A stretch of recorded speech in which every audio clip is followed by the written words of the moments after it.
is perverse to begin a story made up of kings and cardinals with me. If a king or a cardinal had done the prologue, he'd have had the right materials. But this, right? Is this a costume? Does this say anything? It barely covers one man's nakedness.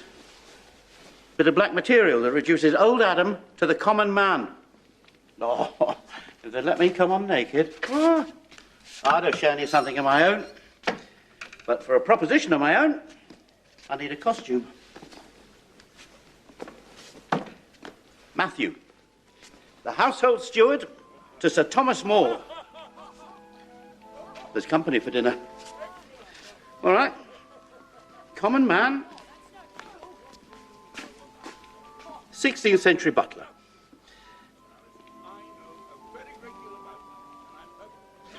All right. This...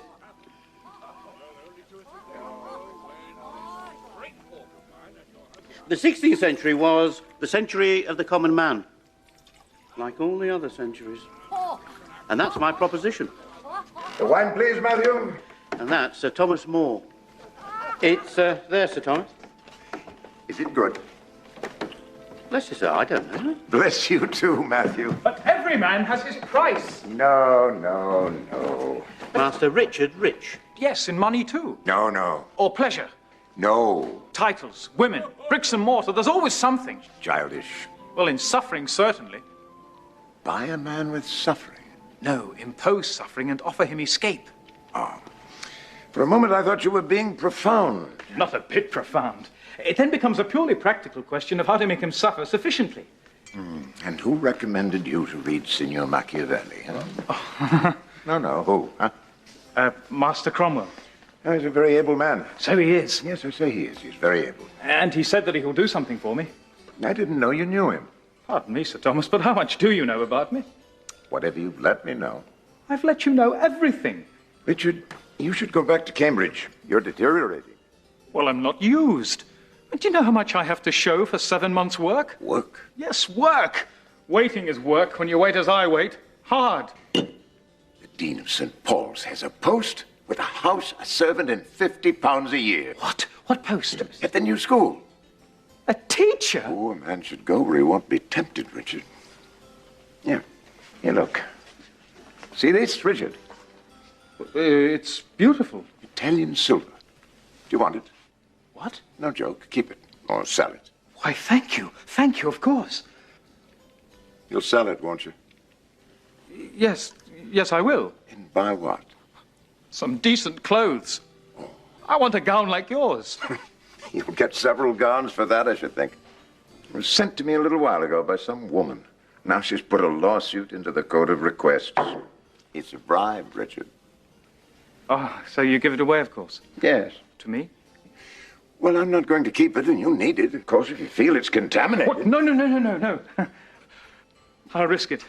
But, Richard, this is nothing. In office, they offer you all sorts of things. I was once offered a whole village. Yes, with a manor house, heaven knows what else. Why not be a teacher? You'd be a fine teacher, perhaps even a great one. And if I was, who would know it? You, your pupils, your friends, God. Not a bad public, that. And a quiet life. You say that? Richard, I was commanded into office. It was inflicted on me. Can't you believe that? It's hard. Be a teacher. Come with me, Al. Come with me. It was magnificent. The Duke of Norfolk, Earl Marshal of England. I tell you, that falcon stooped from the clouds. Come on, Meg. Alice? Here. Lady Alice, my master's wife. I tell you, he stooped from... It didn't. Oh, God damn it, he did. Oh, it couldn't. He does. Not possible. Often. Never. Damn my soul. Oh, thank you, Thomas. Come down, May. Lady Margaret, my master's daughter. Lovely, really lovely. Matthew, get about your business. We'll settle this, my lord. We'll put it to Thomas. Thomas, no falcon could stoop from a cloud, could it? Oh, I don't know, my dear. It does seem unlikely. I have seen falcons do some very splendid things. Oh, but how could he stoop from a cloud? Oh, he couldn't see where he was going. Oh, see, Alice, you're ignorant of the subject. A real falcon don't care where he's going. In any case, I'm talking to Meg. It was the very first cast of the day, Mick. Sun was behind us, and from side to side of the valley, like a roof of a tent, was solid mist. Ah, mist. Well, mist is cloud, isn't it? No.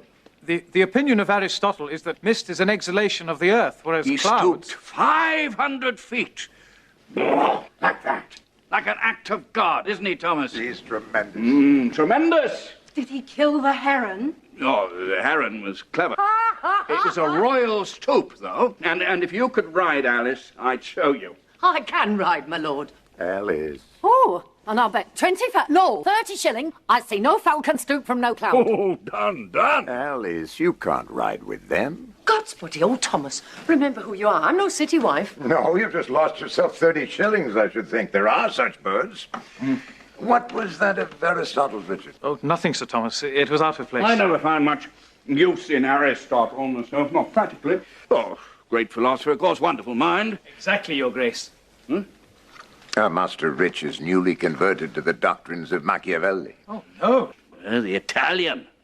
Nasty book from what I hear. Very practical, Your Grace. You read it? Amazing girl, Thomas. The doctrines of Machiavelli have been largely misunderstood, I think. Properly apprehended, he has no doctrine. But Master Cromwell has the sense of it, I believe. You know Cromwell? Slightly, Your Grace. The Cardinal's new secretary. What? That's a fact. When? 2-3 days. I'll be up quick and down quick with Master Cromwell. Did you know this? No. You like Master Cromwell, Master Rich? He'll be the only man in London if he does. I think I do, Lady Alice. Good. Well, you don't need my help, then. Sir Thomas, if only you knew how much rather I'd have yours than his. Speak of the Cardinal's secretary, the Cardinal appears. He wants me. Now, Well, this time of night. the King's business. And Bullen's business. More than likely, Alice. More than likely. What's the time? 11 o'clock, sir. Is there a boat? Waiting, sir. Well, if your Grace will excuse me, Richard. Now, you'll go to bed. And you go to bed. Dear Lord, give us rest this night, or we must be wakeful, cheerful, careful only for our soul's salvation, for Christ's sake. Amen. And bless our Lord the King. And bless our Lord the King. Amen. Howard, are you at Richmond? Oh, no, down the river. Well, good night then. Oh, here's a young man desperate for employment. Something in the clerical line. You recommend him? I don't recommend him. I point him out. He's at the New Inn. Can you take him there? All right. Come on. Oh, my lord, I'm so glad. Hounslow, Alice. Wherever you like. Alice, the ground's hard at Hounslow. Aye, that's where the Cardinal crushed his bum. Good night. Sir Thomas, thank you. Be a teacher. Margaret, Yes? go to bed.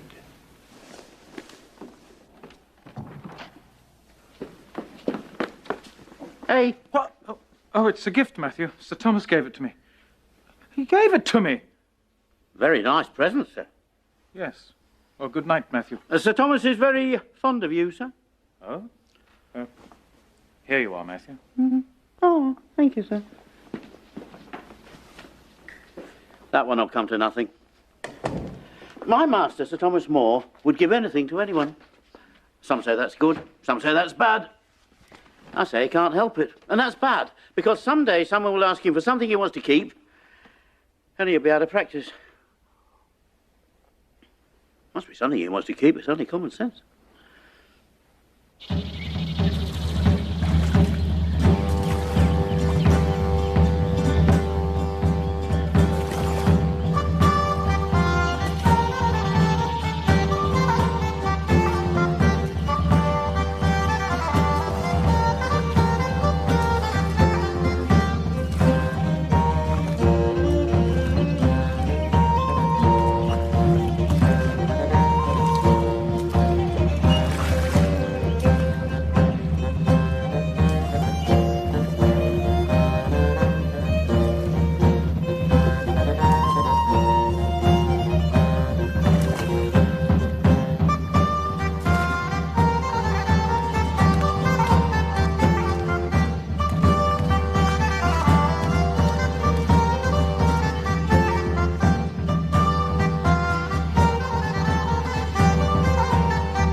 Thank you, Chamberlain.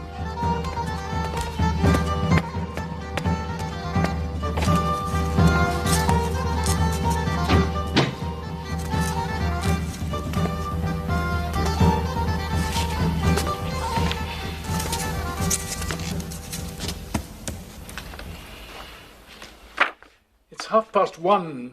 Where have you been? 1 o'clock, Your Grace. I've been on the river. Since you seem so violently opposed to this dispatch for Rome, I thought you'd like to look it over. Thank you, Your Grace. Before it goes, Your Grace is very kind. Thank you.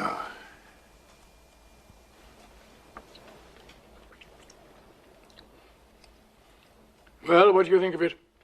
It seems very well phrased, Your Grace. The devil it does. And apart from the style, Sir Thomas, I still think the council should be told before this goes to Italy. would you tell them? Yes, I believe you would. You're a constant regret to me, Thomas.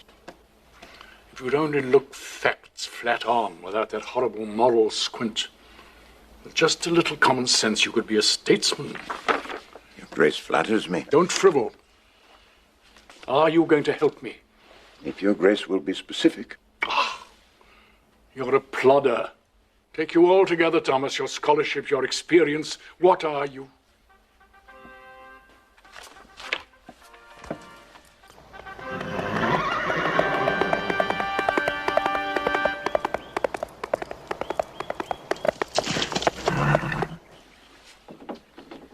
Come here. The king. Where's he been? Do you know? Aye, Your Grace?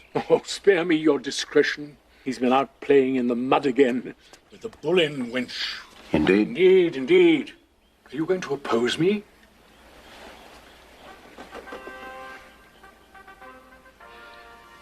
He's gone in.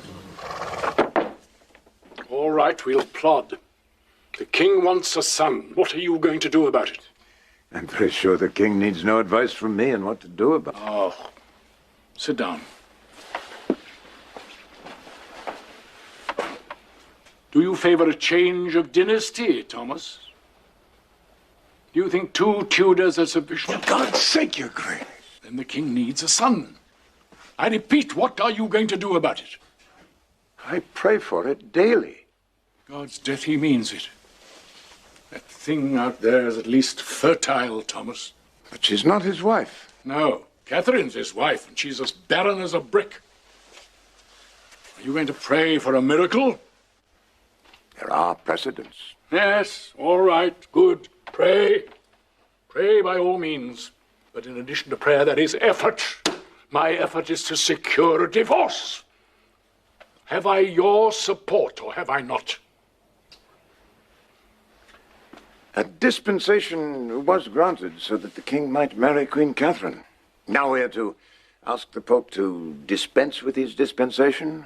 I don't like plodding, Thomas. Clearly, all we have to do is approach His Holiness and ask him. I think we might perhaps influence his answer. Like this? Like that, and in other ways. I've already expressed my opinion of this. Then good night. Oh, your conscience is your own affair, Thomas. But you're a statesman. Do you remember the Yorkist wars? Very clearly. Let him die without an heir, and we'll have them back again. Let him die without an heir, and this peace you think so much of will go out. Like that. Very well, then. England needs an heir. Certain measures, perhaps regrettable, perhaps not. There are many things in the church that need reformation, Thomas. All right, regrettable, but necessary to get us an heir. Now explain how you, as Councillor of England, can obstruct those measures for the sake of your own private conscience.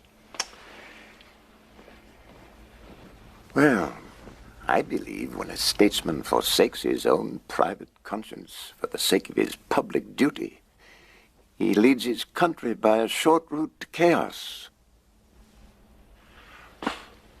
And then we shall have my prayers to fall back on. You'd like that, wouldn't you? To govern the country by prayer. Yes, I would. I'd like to be here to see you try it. Who will? Who will put his neck in this? After me. You, Fisher, Suffolk. Fisher for me. Aye, but for the king. How about my secretary, Master Cromwell? Cromwell? You'd rather do it yourself. Me rather than Cromwell? Then come down to earth, Thomas. But until you do, bear in mind you have an enemy. Where, Your Grace? Here, Thomas. As Your Grace pleases. As God wills. Perhaps, Your Grace. Thomas More, you should have been a cleric. Like yourself, Your Grace.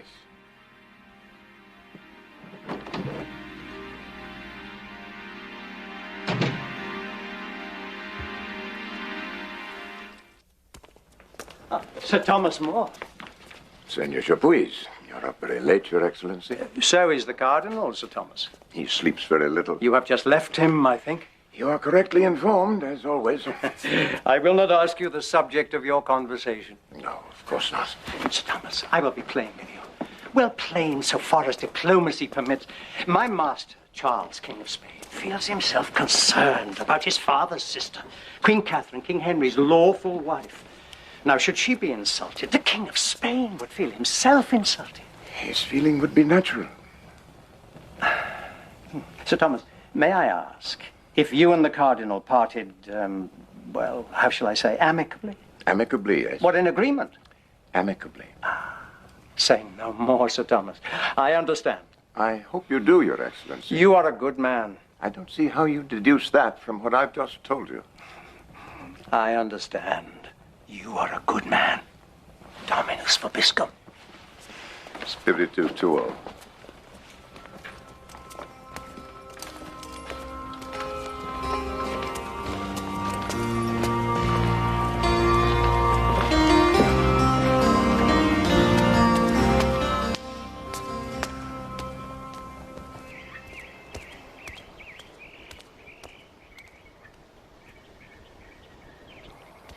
Boat?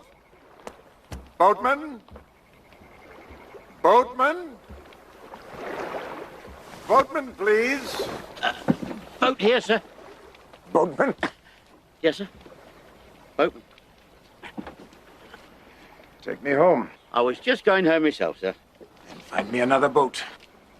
Bless you, sir, that's all right. I expect you'll make it worth my while. Boatman? Have you a license? Bless you, sir, yes, I've got a license. Then you know the fares are fixed. Oh, why, it's Sir Thomas. Good evening, Master Cromwell. You work very late. I'm on my way to the Cardinal. You've just left him, I think. Yes, I have. You left him in his laughing mood, I hope. On the whole, I would say not. No, not laughing. I'm sorry. I'm one of your multitudinous admirers, Sir Thomas. Penny halfpenny to Chelsea, Boatman. The coming man, they say, sir. Do they? People like that think that boats stay afloat on their own, sir. But they don't. They cost money. Take anchor rope. You may not believe me, for a little skiff like mine is a penny a fathom.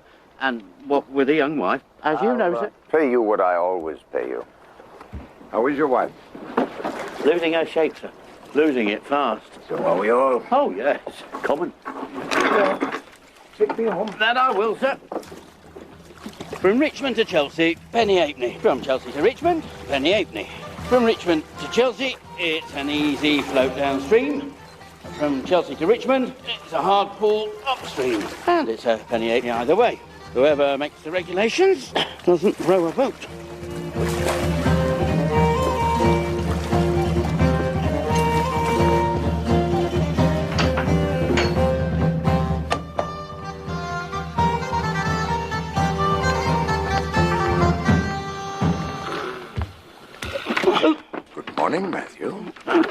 sir.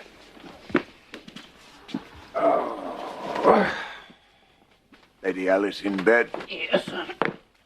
Lady Margaret? Master Roper's here, sir. At this hour? Who let him in? He's a hard man to keep out, sir. Where are they? Here, Father. Thank you, Matthew. Good morning, William. You're a little early for breakfast. Haven't come for breakfast, sir. Oh, Will wants to marry me, Father. well, he can't marry you. Sir Thomas, I'm to be called to the bar. Oh, congratulations, Roper. My family may not be at the palace, sir, but in the city... Oh, there's nothing wrong with your family. There's nothing wrong with your fortune. There's nothing wrong with you, except you need a clock. I can buy a clock, sir. Oh, Roper, the answer is no, and it will be no so long as you're a heretic. That's a word I don't like, Sir Thomas. Not a likable word. It's not a likable thing. The church is heretical. Dr. Luther's proved that to my satisfaction. Luther is an excommunicate. From a heretic church. Church? Huh. It's a shop. Forgiveness by the florin. Job lots now in Germany. And divorces. Divorces. Oh, half England's buzzing with that. Half England. The Inns of Court may be buzzing. England doesn't buzz so easily. It will. And is that a church? Is that a cardinal? Is that a pope? Or Antichrist? Will! Look, what I know, I'll say. You've no sense of a place. No sense of the time. I... Roper, 2 years ago you were a passionate churchman. Now you're a passionate Lutheran. We must just pray when your head's finished turning, your face will be to the front again. Don't lengthen your prayers with me, sir. Oh, one more or less. Is your horse here? No, I walked. Well, take a horse from the stables and get back home. Go along now. May I come again? Oh, yes. Soon. Good night, sir. Good morning, Will.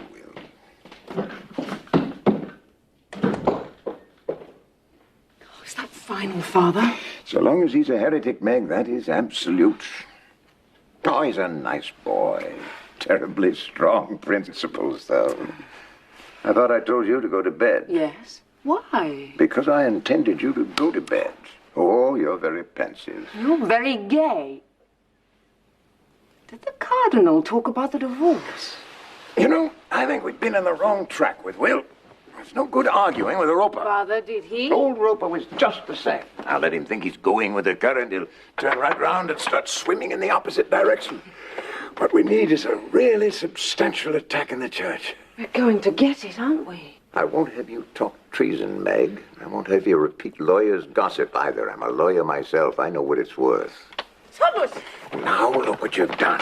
I've just seen that young Roper on my horse! Never mind, dear. He'll bring it back. He's been to see Margaret. Oh, why don't you beat that girl? No, she's full of education. It's a delicate commodity. The more's a pity. Yes, but it's in there now, and think what it cost. Margaret, get some hot water. I'm sorry you were waking chick. Thomas, what did Wolsey want? Young Roper asked me for Margaret. Oh, what impudence! Yes, wasn't it? Ooh. Oh, you old fox. What did Wolsey want, Thomas? He wanted me to read a dispatch. Is that all? A Latin dispatch. Oh, so you don't want to talk about it? No. Norfolk was talking of you for Chancellor. He's a dangerous friend, then.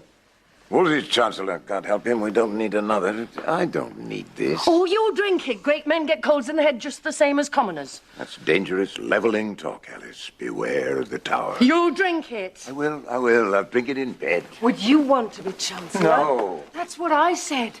But Norfolk said if Wolsey fell, the If king... Wolsey fell, the splash would swamp a few small boats like ours. There will be no new chancellors while Wolsey lives.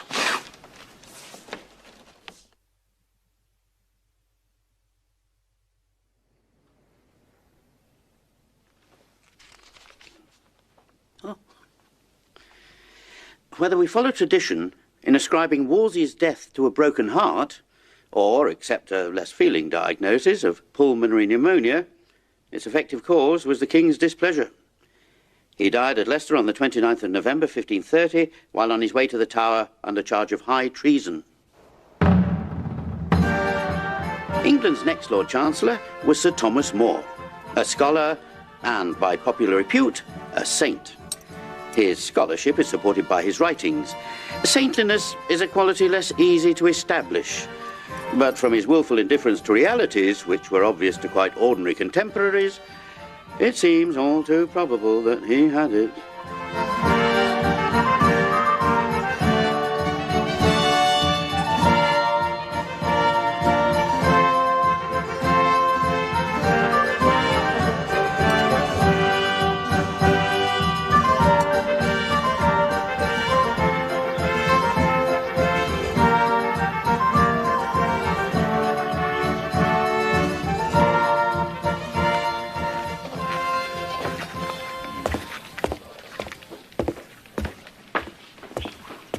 Rich?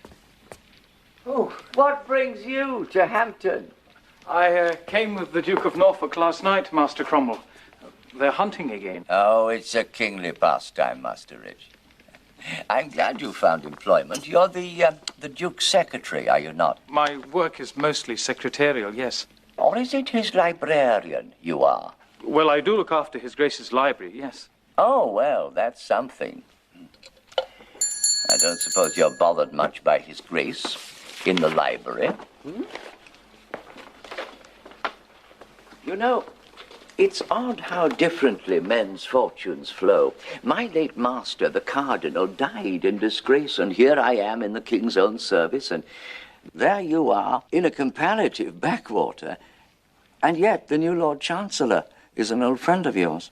He isn't really my friend. Oh, I thought he was. In a sense, he is. I always understood he set you up in life. He recommended me to the Duke. Are you very attached to His Grace's library, or are you free to accept an office? Have you offices in gift? I am listened to by those that have. Master Cromwell, what is it that you do for the King?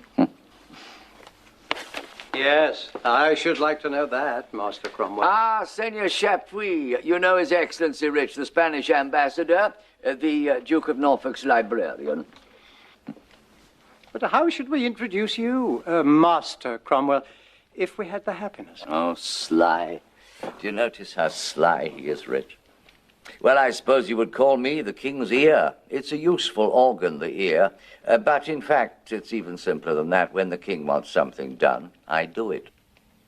For example, Master Cromwell? Well, now, for example, next week at Deptford, we are launching the Great Harry. 1,000 tons, 4 masts, 66 guns, an overall length of 175 feet.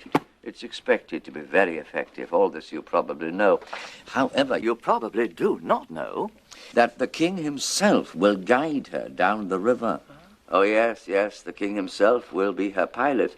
He will have assistance, of course, but he himself will be her pilot. He will have a pilot's whistle upon which he will blow, and he will wear in every respect a common pilot's uniform, except for the material, which will be cloth of gold. These innocent fancies require more preparation than you might suppose, and someone has to do it. Meantime, I do prepare myself for higher things. I stock my mind. Alas, Master Cromwell, don't we all? That ship, for instance. It has 56 guns, by the way, not 66, and only 40 of them are heavy. I understand that after the launching, the King will take his barge down to Chelsea. Yes. To Sir Thomas More's, yes. Will you be there? Oh, no. They'll talk about the divorce. The King will ask him for an answer. He has given his answer. The King will ask him for another. Sir Thomas is a good son of the church. Sir Thomas is a man. Oh, isn't that his steward? Yes, I believe so. Well, good day, Your Excellency. Good day, Master Cromwell. Good day.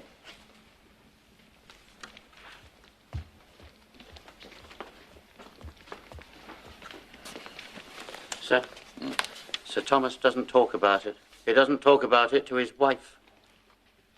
This is worth nothing. But he doesn't talk about it to Lady Margaret. That's his daughter, sir. So? So he's worried, sir. He's frightened. He goes white when it's mentioned. All right. Oh, sir.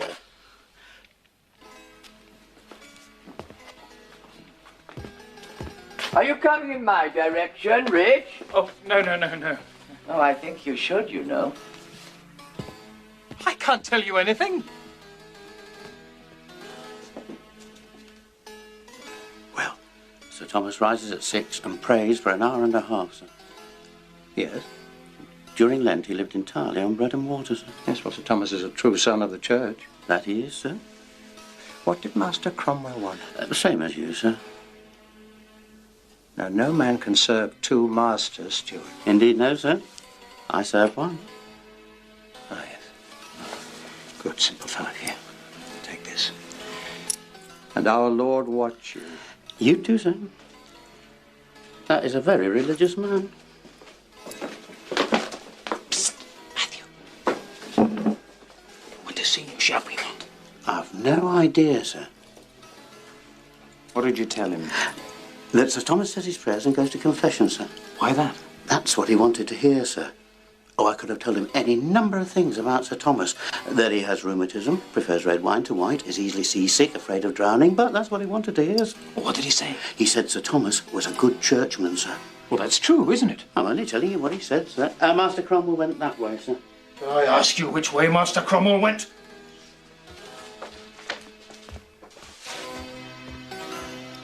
The great thing is not to get out of your depth.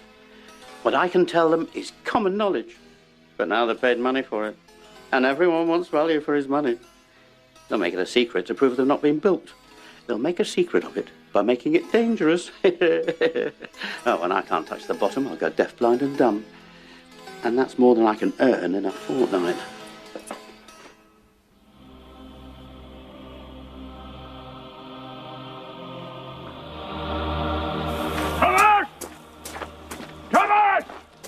Thomas! More! No sign of him, my lord. Lord Spotty Alice, he must be found! But he must be in the house. Not in the house, madam. Oh, then he must be in the garden. Must he be in the garden? Where's your master? Where's my father? Where's Sir Thomas? Oh, my God! My lady, the king. Yes, fool! And if the king arrives and the chancellor's not here... My lady! It's not my fault. Oh, The chapel. the chapel! Oh, God's blood!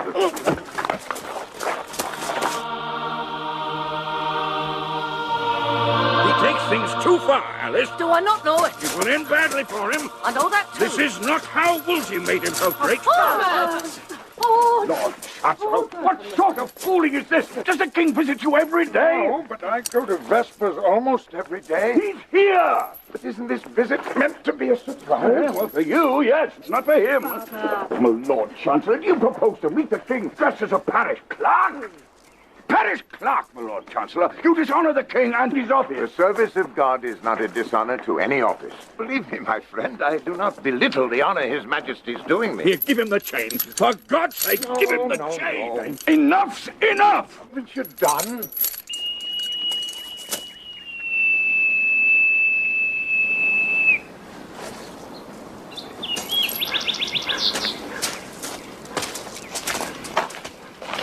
Your Majesty does my house more honor than I feel my household can bear.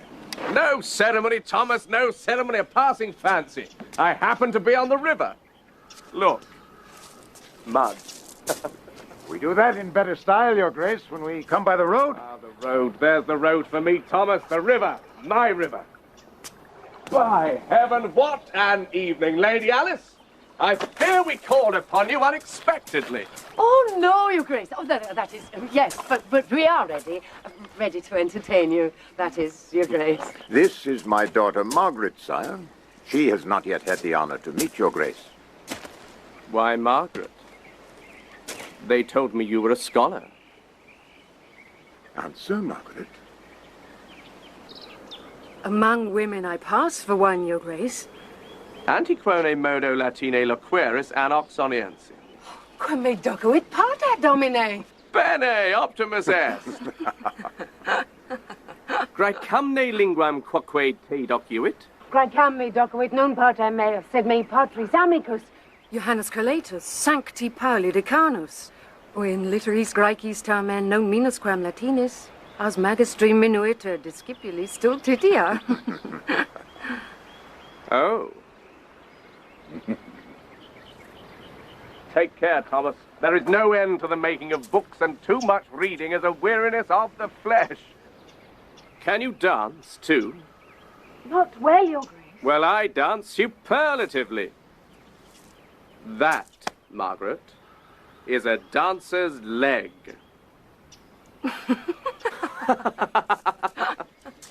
Hey, Norfolk. Now that is a wrestler's leg, but I can still throw it. Shall I show them, Howard? No. Shall I? No, Your Grace. You are gentle. That's good. You shall read to me. No, you shall read to me. Lady Alice, the river has given me an appetite. Oh, if Your Grace would share a very simple supper. It would please me to. I'm something of a scholar, too. Did you know? Well, the world knows Your Grace's book, asserting the 7 sacraments of the Church. Ah, yes, between ourselves, your father had a hand in that, eh, Thomas? Here and there, Your Grace, in a minor capacity. He seeks to shame me with his modesty. On second thoughts, Lady Alice, we will follow. Thomas and I will follow.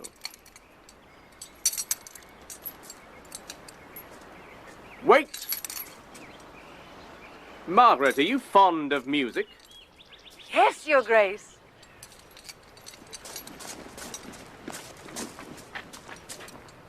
Blow. Blow.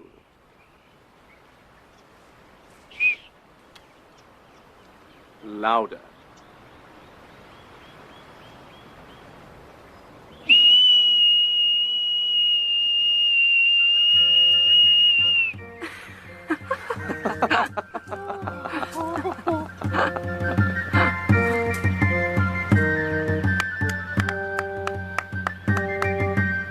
I brought them with me. Lady Alice, take them in. Thomas.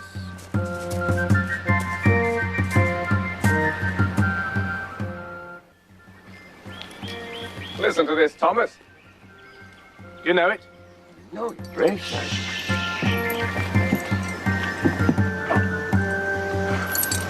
I launched a ship today, Thomas. You have many accomplishments, Your...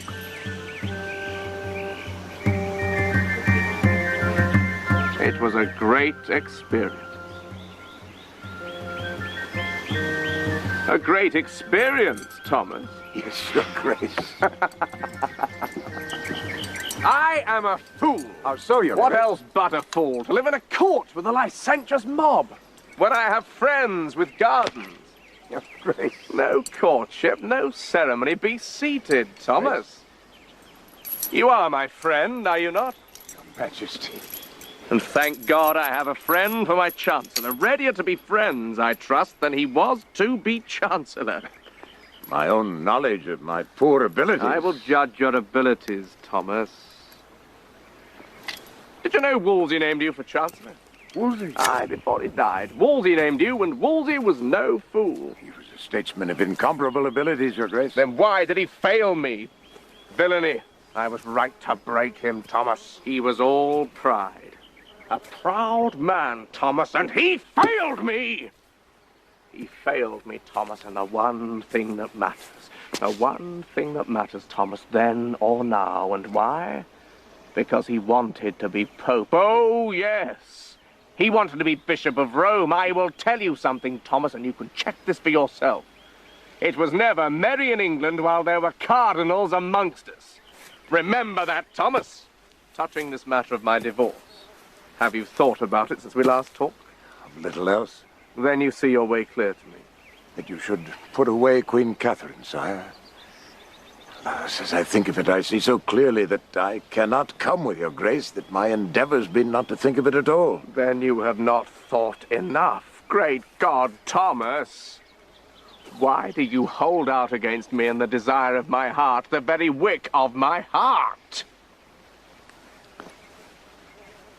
Here is my right arm, sire. Take your dagger there and saw it from my shoulder, and I will laugh and be thankful if by that means I can come with your grace with a clear conscience.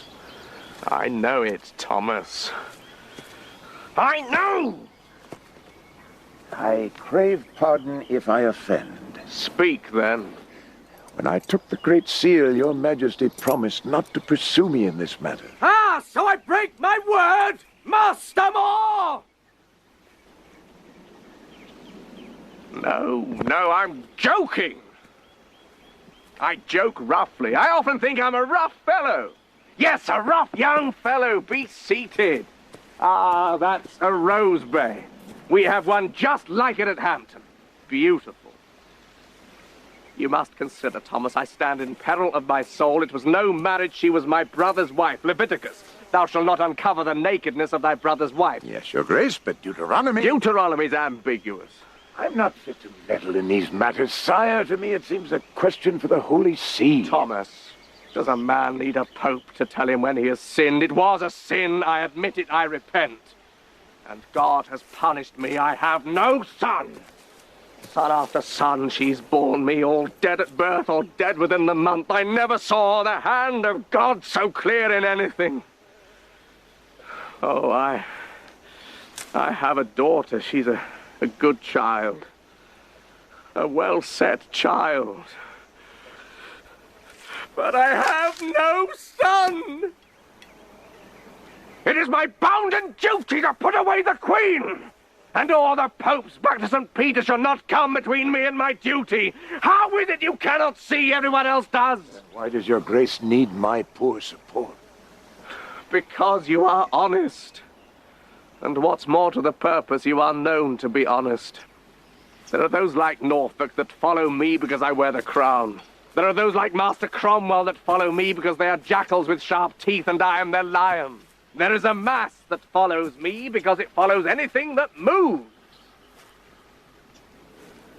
And there is you. I am sick to think how much I must displease your grace. No, Thomas. I respect your sincerity. Respect? Oh, man, it's water in the desert. But come, how did you like our music? That air they played, it had a certain... Well, you tell me what you thought. Could it have been your grace's own? Discovered. Now I'll never know your true opinion, and that is irksome, Thomas. I will tell your grace truly what I thought of it. Speak, then. To me, it seemed delightful. Thomas, I chose the right man for Chancellor. I must, in fairness, add my taste in music is reputedly deplorable. Your taste in music is excellent. It exactly coincides with my own. Oh, music.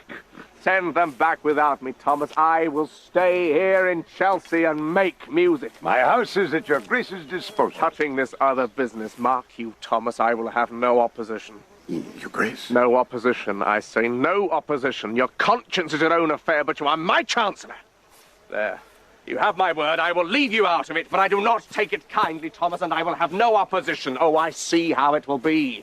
The bishops will oppose me, the full-fed, hypocritical princes of the church, and as for the Pope, they're all hypocrites. Mind they don't take you in, Thomas. Lie low if you will, but I will brook no opposition. No signs, no letters, no pamphlets. Mark that, Thomas. No writings against me. Your grace is unjust. I am your grace's loyal minister. If I cannot serve your grace in this great matter of the Queen... I have no Queen! Catherine is not my wife, and no priest can make her so. And they that say that she is my wife are not only liars, but traitors. Mind it, Thomas. Am I a babbler, your grace? You are stubborn. Thomas, if you could come with me, there is no man I would soonest raise. Yes, with my own hand. Your Majesty overwhelms me.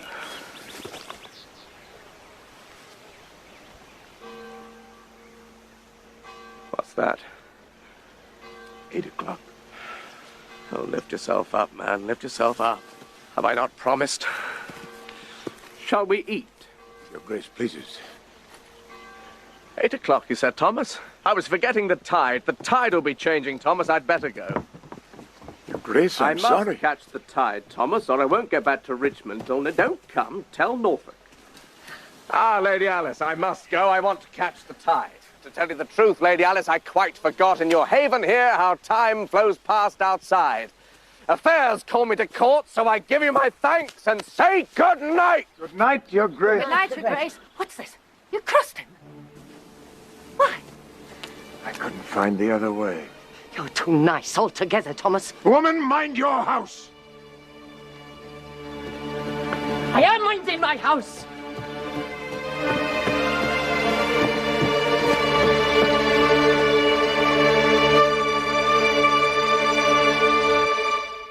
I told him. This was absolutely stupid. Beheaded. I could have told him. Impossible. Absolutely impossible. Alice. What would you have me do? Be ruled. If you won't rule him, be ruled. I neither would nor could rule my king. There's a little space where I must rule myself. It's very little less to him than a tennis court. Look, it was 8 o'clock. At 8 o'clock, Lady Anne likes to dance. Thomas, stay friends with him. Whatever can be done by smiling, you may rely on me to do. You don't know how to flatter. I flatter very well. My recipe is beginning to be widely copied. It's the basic syrup with just a soupçon of discreet impudence. I wish he'd eaten here. So do I. We shall be living on that simple supper of yours for a fortnight. Alice. Alice. Set your mind at rest. This is not the stuff of which martyrs are made. Sir Thomas. Oh, Will Roper, what do you want? It's not convenient. Oh, must everything be made convenient? I'm not a convenient man, Meg. I've got an inconvenient conscience. How long have you been here? Are you in the King's party? No, sir, I'm not in the King's party. It's of that I wish to speak to you. My spirit is perturbed. Is it, Will? Why? I've been offered a seat in the next Parliament. Ought I to take it? Well, that depends. Given your views on church reform, I should think you could do yourself a lot of good in the next Parliament. My views on the church? I must confess, since last we met, my views have somewhat modified. I modify nothing concerning the body of the church. The money changers in the temple must be scourged. But an attack on the church herself, no. I see behind that an attack on God. Roper. The devil's work. Roper. To be done by the devil's ministers. Oh, for heaven's sakes, will you remember my office? Oh, if you stand on your office. I don't stand on it. There are certain things I may not hear. Sophistication. It's what I was told. The court has corrupted you, Sir Thomas. You've learnt to study your convenience. What? You've learnt to flatter. There, Alice, you see, I have a reputation for it. God's body. Young man, if I were the Chancellor, I'd have you whipped. Master Rich is here, Sir Thomas. Richard. Good evening, sir. Lady Alice. Lady Margaret. Good evening, Master Ridge. You know William Roper the Younger? Oh, by reputation, of course. Good evening, Master Rich. Huh? Oh. You've heard of me? Yes. In what connection? I don't know what you can have heard. I sense that I am not welcome here. Well, Richard, have you done something that should make you not welcome? Why? Do you suspect me of it? I shall begin to.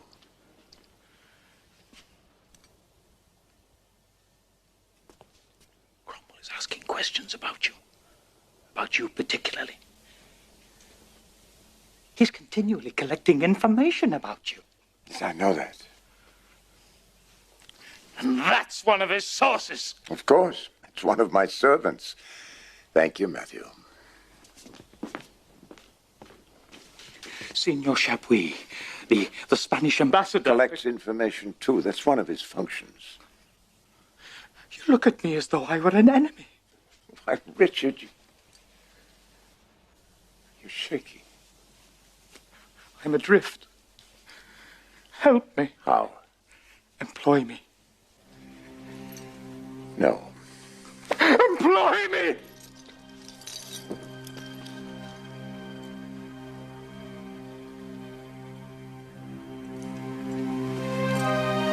No.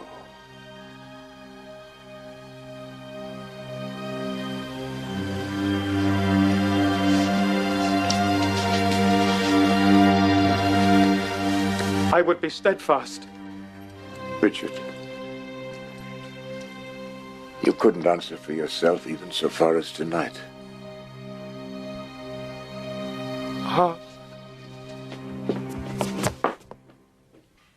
Arrest him. Yes. For what? He's dangerous. A libel. He's a spy. He is. Arrest him. Father, that man's bad. Well, there's no law against that. There is. God's law. And then God can arrest him. Sophistication upon sophistication. No, sheer simplicity. The law, Roper, the law. I know what's legal, not what's right, and I'll stick to what's legal. Then you set man's law above God's. No, far below. But let me draw your attention to a fact. I am not God. But the currents and eddies of right and wrong, would you find such plain sailing I can't navigate? I'm no voyager. But in the thickets of the law, oh, there, I'm a forester. I doubt there's a man alive can follow me there. Thank God.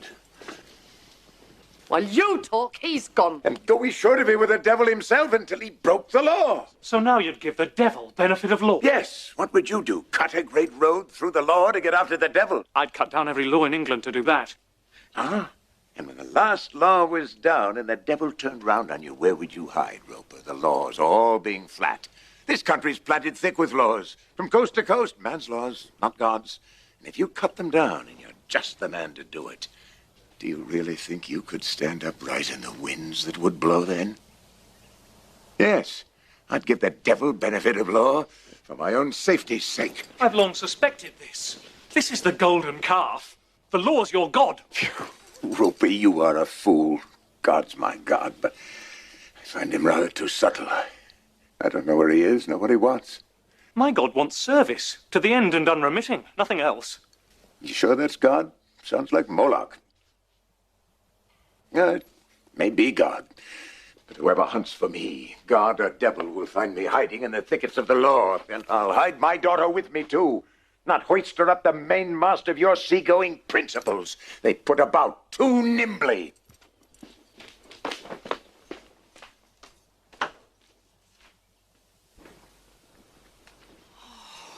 That was harsh.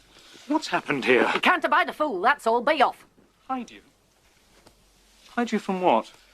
He said nothing about hiding me, you notice. I'm too fat to hide, I suppose. No, he meant us both. But from what? I don't know. I don't know if he knows. He's not said one simple, direct word to me since this divorce came up. It's not God that's gone subtle, it's him. Roper, that was harsh. Your principles are excellent. Very best quality. No, truly, your principles are fine. Oh, look, we must make a start on all that food. Father, won't you be plain with us? I stand on the wrong side of no statutes, no common law. I have not disobeyed my sovereign. I truly believe no man in England is safer than myself. I want my supper.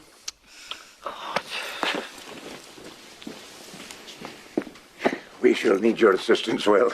There's an excellent burgundy, if your principles permit. They don't, sir. We'll put some water in it. Just the water, sir. My poor boy. Why does Cromwell collect information about you? I'm a prominent figure. Somewhere someone's collecting information about Cromwell. Now, no more shirking. We must make a start. There's a stuffed swan, if you please.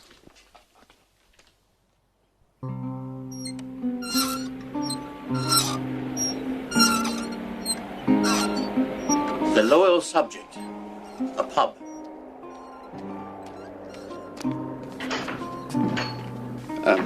Publican. Oh, he's a deep one, that's Sir Thomas More. Deep. Takes a lot of education to get a man as deep as that. And a deep nature to begin with.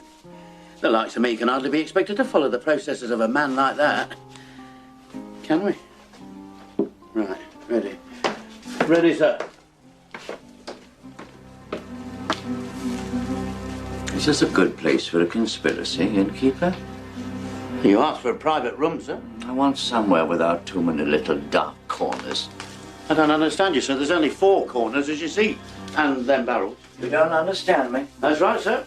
You know who I am? No, sir. Now, don't be too tactful, innkeeper. I don't understand, sir. When the likes of you are too tactful, the likes of me begin to wonder who's the fool. I just don't understand, sir. The master statesman of us all. I don't understand. All right. Get out.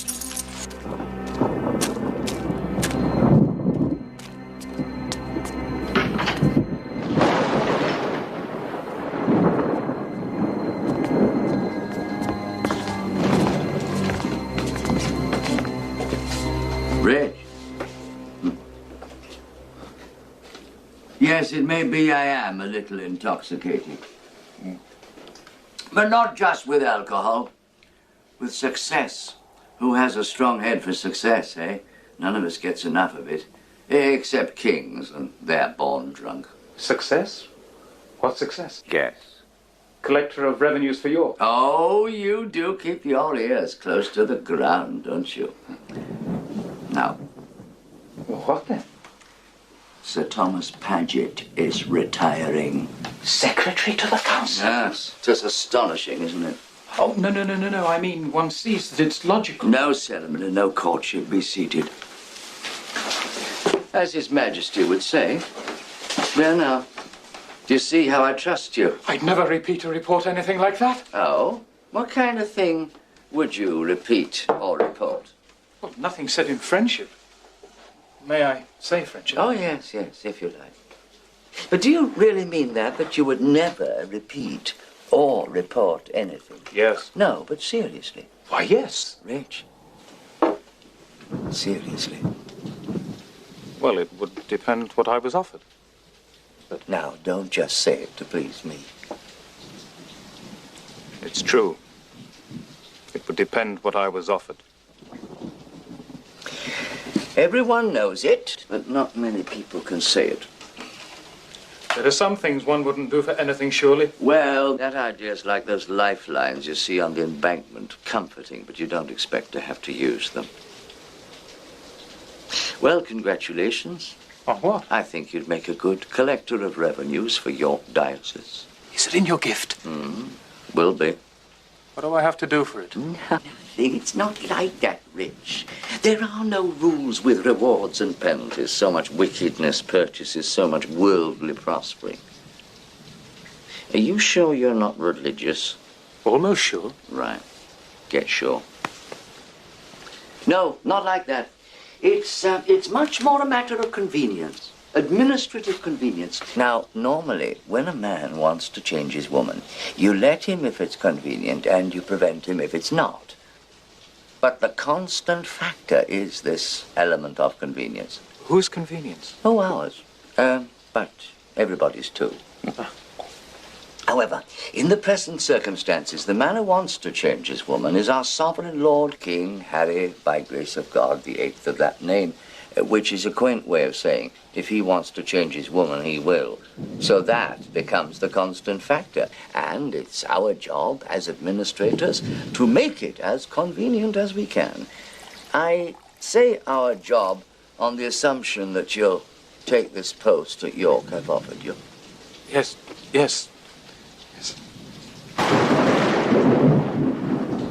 It's a bad sign when people are depressed by their own good fortune. I'm not depressed.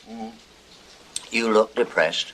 Oh, I'm lamenting I've lost my innocence. Well, you lost that some time ago. If you've only just noticed it, you can't have been very important, till you. Why, that's true.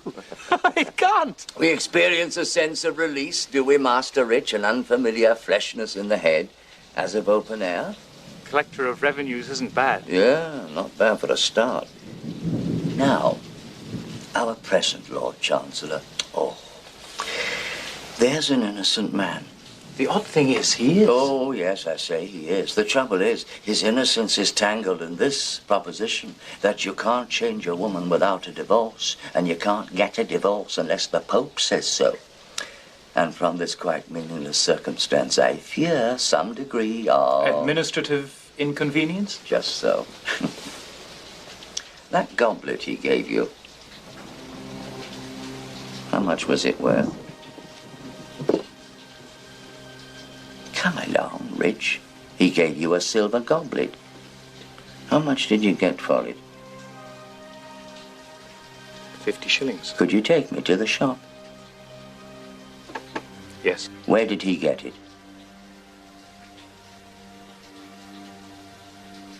It was a present from a woman, a litigant, wasn't it? Yes. Which court? Chancery? No, don't get drunk. In which court was the litigant's case? The Court of Requests.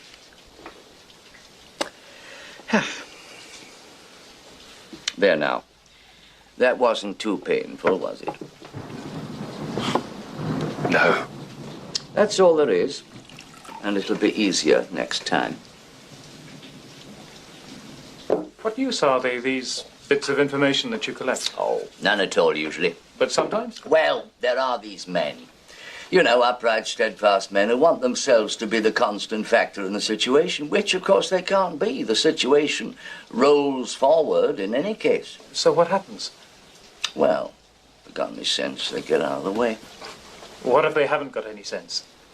What, none at all? Oh, why? Then they're only fit for heaven. But Sir Thomas has plenty of sense. He could be frightened. Don't forget that he's an innocent, Master Cromwell. Yes, well, I think we'll finish there for tonight. After all, he is the Lord Chancellor. You wouldn't find him easy to frighten. You've mistaken your man this time. He doesn't know how to be frightened.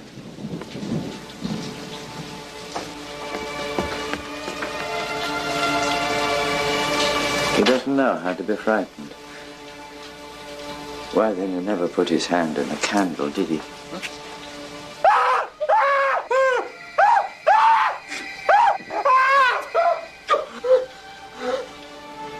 You enjoyed that?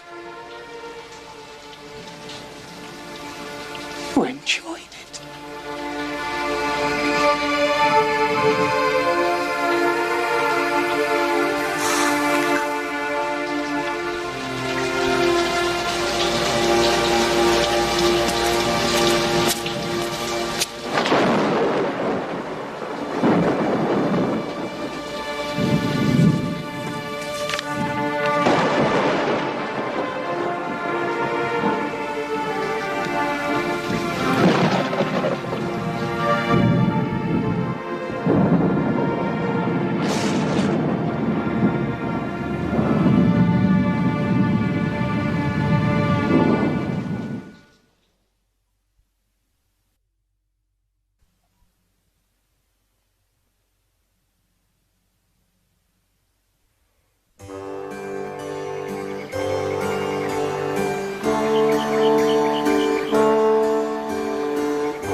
The first act ended early in the year 1530, and it's now the middle of May 1532. 2 years. Thank you. During that time, a lot of water's flowed under the bridge, and one of the things that's floated along on it is the Church of England, that finest flower of our island genius for compromise. That system, peculiar to these shores, which deflects the torrents of religious passion down the canals of moderation. That's very well put. Typically, this great effect was achieved not by bloodshed, but by Act of Parliament. Only an unhappy few were found to set themselves against the current of their times, and in so doing, to court disaster. For we're dealing with an age less fastidious than our own. Imprisonment without trial, and even examination under torture, were common practice.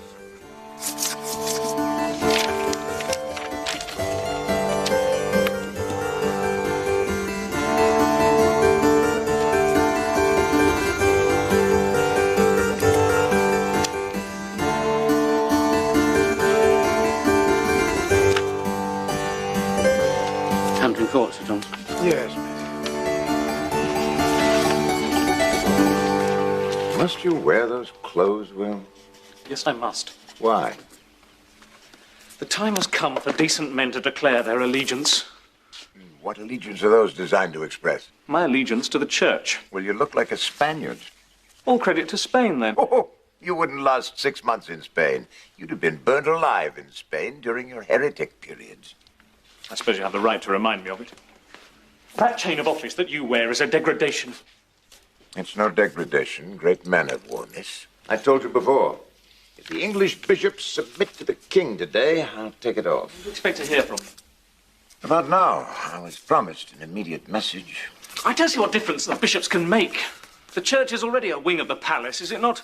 The king is already its supreme head, is he not? No. You're denying the act of supremacy. No, I'm not. The act states that the king is supreme head of the church in England. So far as the law of God allows.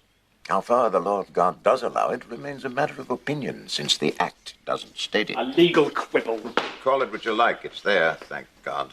Very well. In your opinion, how far does the law of God allow this? I'll keep my opinion to myself, Will. Yes, I'll tell you mine. Don't. It's what I think it is. It's high treason, Roper.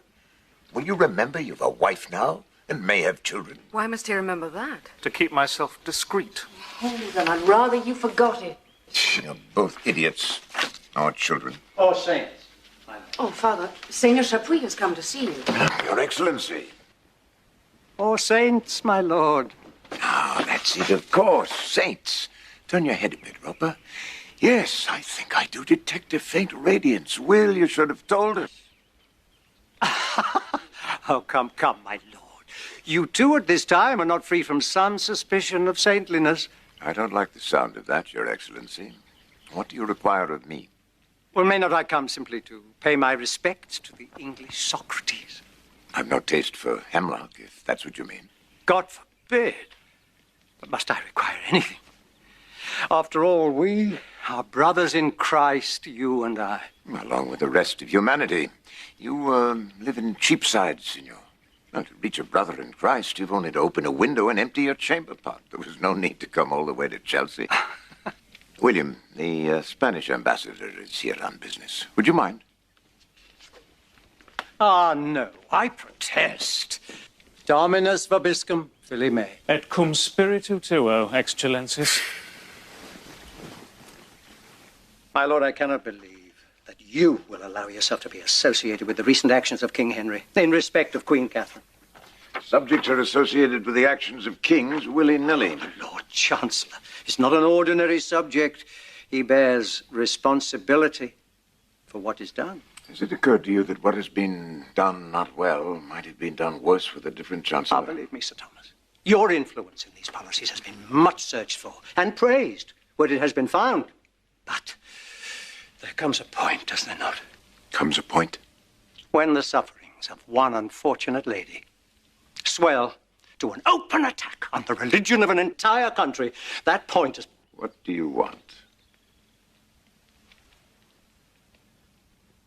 Rumor has it that if the bishops assemble today submit to the king, you will resign. You would approve of that? Oh, approve, applaud, admire. Why? Why? Because it would show that one man, yes, and that man known to be temperate, is unable to go any further with this wickedness. And that man known to be Chancellor of England, too. Oh, believe me, my lord, such a signal... Signal? Yes, my lord, a signal that will be seen and understood. By whom? By half your fellow countrymen. Sir Thomas, I have just returned from Yorkshire and Northumberland, where I have made a tour. Have you indeed? Things are very different up there, my lord. There they are ready. For what? Resistance. Sir Thomas. Excuse me, sir. His Grace the Duke of Norfolk. It's all over, sir. All right, Roper. I'll do this. Thomas. I was on the point of leaving, Your Grace. Just a personal call. I've been trying to borrow a book, but without success. If you're sure that you have no copy, my lord, I'll take my leave. Gentlemen. Ah, ladies. Sir Thomas. I'll do it, Roper. Well, the bishops have knuckled under, Thomas. They're to pay a fine of £100,000 to the crown, and we've severed the connection with Rome. The connection with Rome? That's nice. Did no one resist? Bishop Fisher? Lovely man. Your Grace, this is quite certain, is it? Yes. Funny company, Thomas. The Dacre. It's quite unintentional. He doesn't mean to be funny.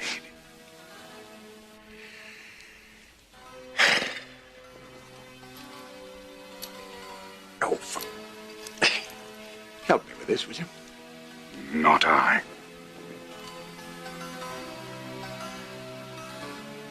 Shall I, sir? No, thank you, Will. I can manage. Alice. Hell's fire, no! Master Moore, you're taken for a wise man. Is this your wisdom? not betray your ability, forget your station and your duty to your kin, and behave like a printed book.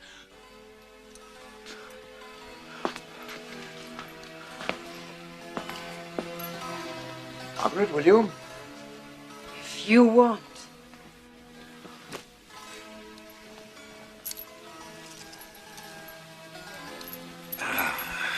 There's my clever girl.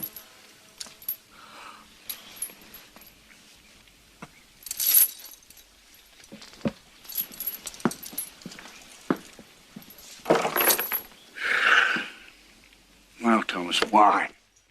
Make me understand, because I tell you now, from where I stand, this looks like cowardice. This isn't Reformation. This is war against the Church. Our King Norfolk has declared war on the Pope, because the Pope will not declare that our Queen is not his wife. And is she? I'll answer that question for one man only, the King. Aye, and that in private, too. And you're cautious. Yes, cautious. I'm not one of your hawks. All right, we're at war with the Pope. The Pope's a prince, isn't he? He is. And a bad one. Bad enough. But the theory is he's also the vicar of God, the descendant of St. Peter, our only link with Christ. Oh, does this make sense? You forfeit all you've got, which includes the respect of your country, for a theory. It's a theory, yes. You can't see it, you can't touch it. But what matters to me is that I believe it to be true. Or rather, not that I believe it, but that I believe it. I trust I make myself obscure. Perfectly. Good. Obscurity is what I have need of now. Thomas, this isn't Spain, you know.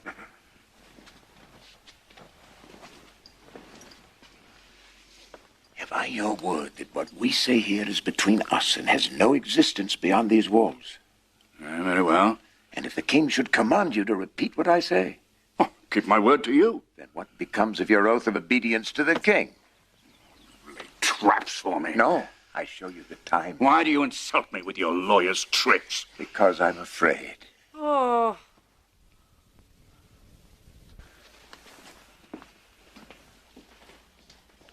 Then here's your answer.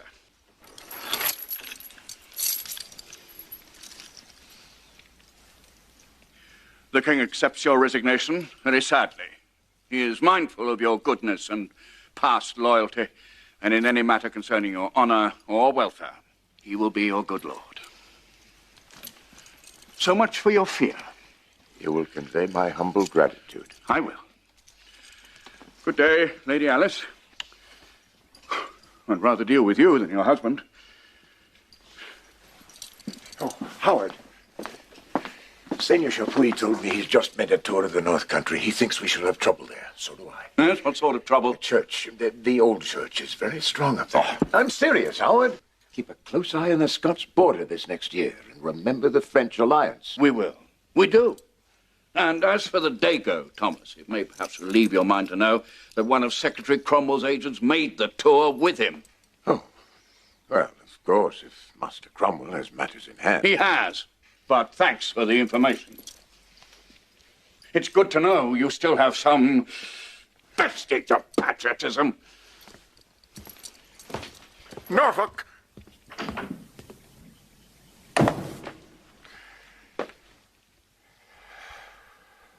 So there's the end of you. What will you do now? Sit by the fire and poke in the ashes? I'm not at all, Alice. I expect I'll write a bit. Yes, I'll write, I'll read, I'll think. I think I'll learn to fish. I'll play with my grandchildren when son Roper's done his duty. Alice, shall I teach you to read? No, by God! Sir, you've made a noble gesture. Gesture? My God, I hope it's understood. I make no gesture. Alice, you don't think I'd do this to you for a gesture, but that's a gesture. That's a gesture. I'm no street acrobat to make gestures. I'm practical. Sir, you belittle yourself. This wasn't practical, this was moral. Oh, now I understand you well. Morality is not practical. Morality is a gesture, a complicated gesture learned from books. Now, that's what you say, isn't it, Alice? Yeah, and you too, Meg? It is for most of us, Father. Oh, if you're going to plead humility, you're cruel. I have a cruel family. Yes, you can fit the cap on anyone you want. Another well enough. If there's cruelty in this house, I know where to look for it. No, Mother! Oh, you'd walk on the bottom of the sea and think yourself a crab if he suggested it. And you dance him to the tower. You dance him to the block. Like David with his harp. Scattering hymn books in his path. Oh, you poor silly man. Do you think they're going to leave you here to learn to fish? If we govern our tongues, they will. Now listen. I've something to say about that. I have resigned, that's all. I've made no statement. On the king's supremacy of his new English church, and the divorce he'll now grant himself, and the marriage he'll then make. Have you heard me make a statement? No, and if I'm going to lose my rank and fall to housekeeping, I want to know the reason, so you make a statement now. No. Alice, it's a point of law. Accept it from me, Alice, that in silence lies my safety under the law. But my silence must be absolute. It must extend to you. In short, you don't trust us. A man would need to be half-witted not to trust you. Look, I'm the Lord Chief Justice. No, I'm Cromwell. I'm the king's head jailer. And I take your hand and I clamp it on the Bible, on the blessed cross. And I say to you, woman, has your husband made a statement on these matters? Now, on peril of your soul, remember. What's your answer? No. And so it must remain. It's only a lifeline. We shan't have to use it, but it's comforting to have. No. When they find I'm silent, they'll ask nothing better than to leave me silent. You'll see. Sir, the household's in the kitchen. They want to know what's happened. Oh, yes. We must speak to them. They'll mostly have to go, my dear, I'm afraid, but not before we've found them places. We can't find places for them all. Yes, we can. Yes, we can. You go and tell them so. Now. God's death, it comes on us quickly.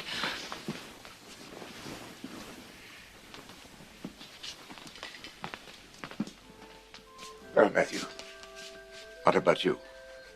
It'll be a smaller household now, and for you, I'm afraid, a smaller wage. Will you stay? Well, I don't see how I could, sir. Well, you're a single man. Yes, I know, sir, but, I mean, I've got my... Oh, quite right. Why should you? Oh, I shall miss you, Matthew. No. You've never had much time for me, sir. You see through me, sir. I know that. I shall miss you, Matthew.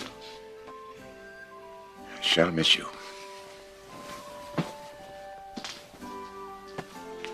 Damn me, isn't that them all over? Miss me. What's in me for him to miss?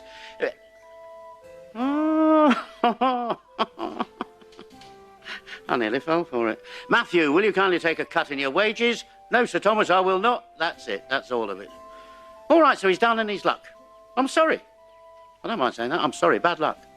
If I had any good luck to spare, he could have some. I wish we all had good luck. All the time. Wish we had wings. I wish rainwater was beer, but it isn't. And what with not having wings, but walking on 2 flat feet, and good luck and bad luck being just exactly even Stevens, and rain being water, don't you complicate the job by putting things in me for me to miss. I did, you know. I nearly fell for it. But he makes no noise, Master Secretary. He's silent. Why not leave him silent? Not being a man of letters, Your Grace, you perhaps don't realize the extent of his reputation. This silence of his is bellowing up and down Europe now. May I recapitulate? He reported the ambassador's conversation to you. He informed on the ambassador's tour of the North Country and warned of a possible rebellion there. He did. We may say then that he showed himself hostile to the hopes of Spain. That's what I say. Bear with me, Your Grace. If he opposes Spain, he supports us.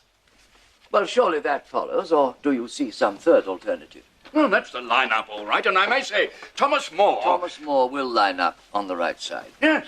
Crank he may be, traitor he is not. And with a little pressure, he can be got to say so. That's all we need, a brief declaration of loyalty to the present administration. Well, I still say let sleeping dogs lie. The king does not agree with you. And what sort of pressure do you think you can bring to bear? I have evidence that Sir Thomas, during his period of judicature, accepted bribes. What? God damn it, he's the only judge since Cato didn't accept bribes. When was there last a chancellor whose possessions, after 3 years in office, totaled £100 and a gold chain? Judge, it is, as you imply, a common practice, but a practice may be common and remain an offence. And this offence could send a man to the Tower. I don't believe it. Ah, Richard, I believe you know his grace. Oh, indeed, yes. We're old friends. Yeah, you used to look after my books or something, didn't you? Come here. This woman's name is Catherine Anger. She comes from Lincoln. And she put a case in the Court of Requests. A property case it was. Be quiet. A property case in the Court of Requests in April 1526. And got a wicked false judgment. And got an impeccably correct judgment from our friend Sir Thomas. No, sir, it was not. We are not concerned with the judgment, but with the gift you gave to the judge. Tell the gentleman about that. The judgment, for what it was worth, was the correct one. I sent him a cup. An Italian silver cup that I bought in Lincoln for 100 shillings.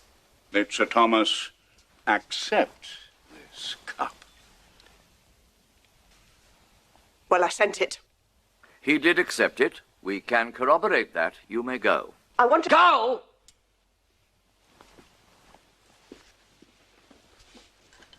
Is that your witness? No. By an odd coincidence, the cup later came into the hands of Master Rich here. Huh. He gave it to me. Can you corroborate that? I have a fellow outside who can. He was more steward at the time. Shall I call him? Don't bother. I know him. When did Thomas give you this thing? I don't exactly remember. Well, make an effort.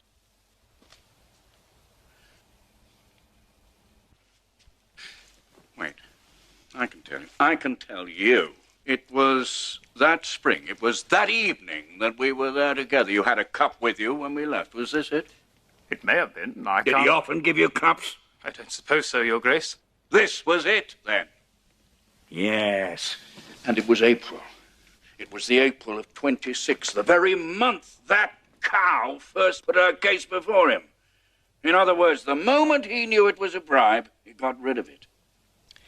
The facts will bear that interpretation, I suppose. This is a horse that won't run, Master Secretary. Just a trial canter, Your Grace. We'll find something better. Now, look here, Cromwell. I want no part of this. You have no choice. What's that you say? The King particularly wishes you to be active in this matter. Well, he hasn't told me that. Oh, indeed. Told me. But why? Well, we feel that since you are known to be a friend of Moore's, your participation will show that there is nothing in the nature of a persecution, but only the strict processes of the law, as indeed you've just demonstrated. Now, I'll tell the King of your loyalty to your friend. If you like, I'll tell him you want no part in it, too. Are you threatening me, Cromwell? My dear Norfolk, this isn't Spain.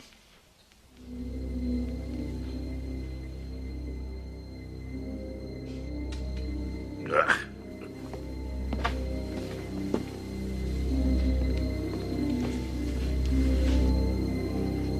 Secretary, I'm sorry. I'd completely forgotten that he was there that night. You must try to remember these things. Yes, Secretary. I'm sincerely sorry. Not such a fool as he looks, the Duke. That would hardly be possible, Secretary.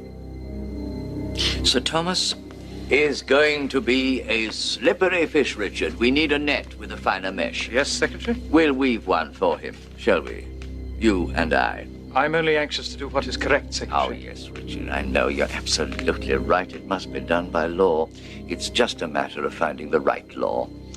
Or making one. Bring my papers, will you?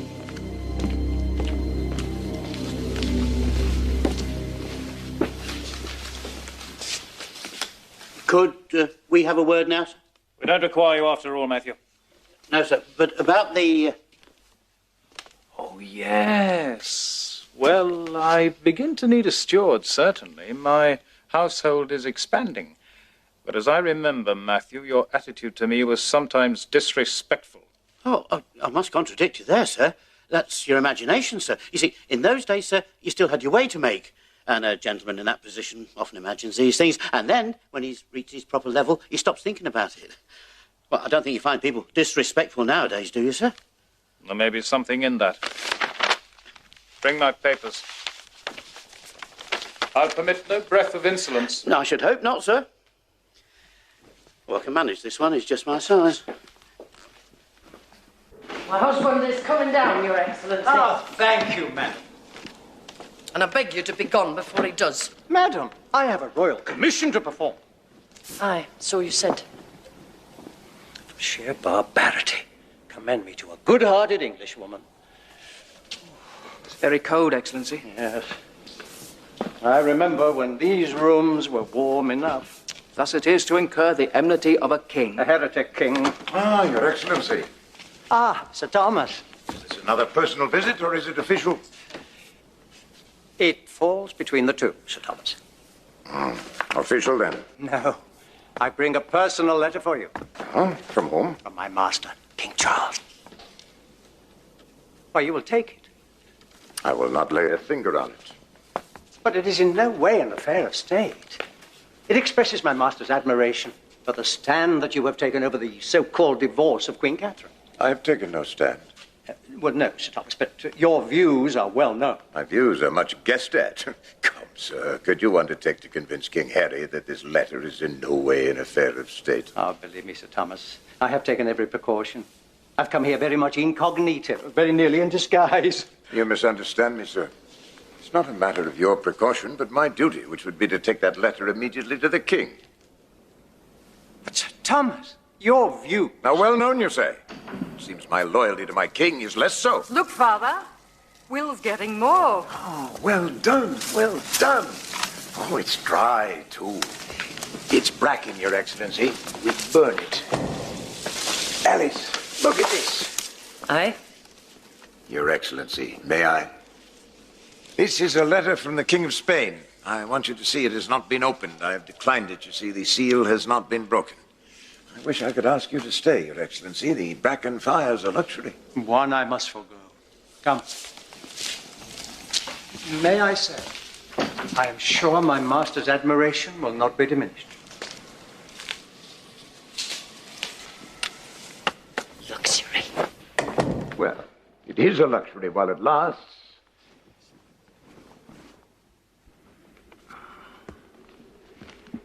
I'm afraid there's not much sport in it for you, is there?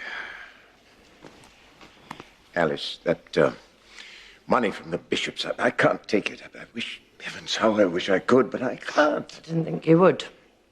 Well, there are reasons, Alice. We couldn't come so deep into your confidence as to know these reasons. Why a man in poverty can't take £4,000. This isn't poverty. You know what we're going to eat for dinner tonight? Yes, parsnips. Yes, parsnips. And stinking mutton for a knight's lady. Well, at the worst, we could be beggars and still keep company and be merry together. Ha ha, merry. I'm merry. I think you should take that money. Don't you see, if I'm paid by the church for my writings... This had nothing to do with your writings. This was charity, pure and simple, collected from the clergy high and low. It would appear as payment. You're not a man who deals with appearances. Oh, am I not, though? If the king takes this any further, with me or with the church, it will be very bad if I even appear to have been in the pay of the church. Bad? If you will have it, dangerous. Don't write against the king. I write. That's enough in times like these. But you said there was no danger. I don't think there is, and I don't want there to be. Sir Thomas, there's a gentleman here from Hampton Court. You're to go before Secretary Cromwell to answer certain charges. That's all right. We expected that. When? Now. Oh. Alice, that means nothing. That's just technique. Well, I suppose now means now. I'll come with you. Why? Oh, I'll be back for supper. I'll bring Cromwell back for supper, shall I? If that'd serve him right. Oh, Father, don't be witty. Why not? Wit's what's in question. While we're with you, the devil may enter us unawares. Oh, he's not the devil, son Roper. He's a lawyer. And my case is watertight. You see, he's a very penetrating lawyer. Cromwell. He's a pragmatist. A mere mechanic.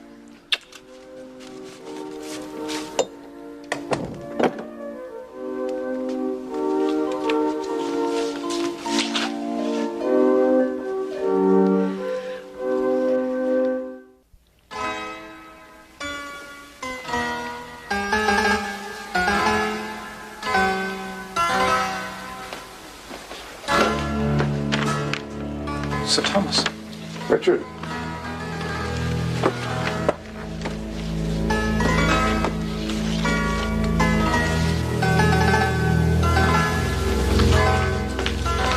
I'm sorry to invite you here at such short notice, Sir Thomas. It's good of you to come. Would you take a seat? I believe you know Master Rich. Indeed, yes. We're old friends. That's a nice gown you have, Richard. Master Rich will make a record of our conversation. Good of you to tell me, Master Secretary. Believe me, Sir Thomas. No, that's asking too much. But let me tell you all the same, you have no more sincere admirer than myself. Not yet, Rich, not yet. If I might hear the charges. Charges? I understand there are certain charges. Some ambiguities of behavior I should like to clarify. Hardly charges. Make a note of that, will you, Master Rich? There are no charges. Sir Thomas, you know, it amazes me that you, who were once so effective in the world and are now so much retired from it, should be opposing yourself against the whole movement of the times. It amazes me, too. The king is not pleased with you. I am grieved. And yet, do you know that even now, if you were able to bring yourself to agree with the bishops and the universities and the parliament of this realm, there is no honor that the king would be likely to deny you. I am well acquainted with His Grace's generosity. Very well. You have heard of the so-called Holy Maid of Kent who was executed for prophesying against the king. Yes, I knew the poor woman. You sympathize with her?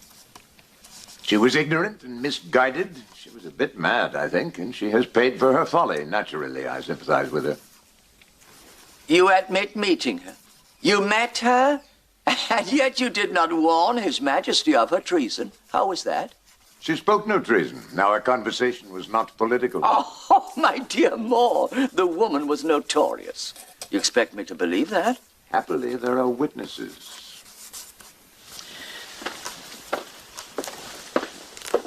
You have been cautious. I like to keep my affairs regular. Sir Thomas, there is a more serious charge. Charge? For want of a better word. In the May of 1526, the king published a book, a theological work. It was entitled A Defense of the Seven Sacraments. Yes, for which he was named Defender of the Faith by His Holiness the Pope. By the Bishop of Rome, or do you insist on Pope? No, Bishop of Rome, if you like. It doesn't alter his authority. Thank you. You come to the point very readily. What is that authority with regard to the church in other parts of Europe, for example, the church in England? What exactly is the Bishop of Rome's authority? You will find it very ably set forth and defended, Master Secretary, in the King's book. The book published under the King's name would be more accurate. You wrote this book. I wrote no part of it. I do not mean that you actually held the pen. I merely answered, to the best of my ability, certain questions on canon law which His Majesty put to me, as I was bound to do. Do you deny that you instigated it? It was from first to last the King's own project. This is trivial, Master Cromwell. Oh, I should not think so, if I were in your place. Only two people know the truth of the matter, myself and the King. Whatever he may have said to you, he will not give evidence to support this accusation. Why not? Because evidence is given on oath, and he will not perjure himself. If you don't know that, you don't yet know him.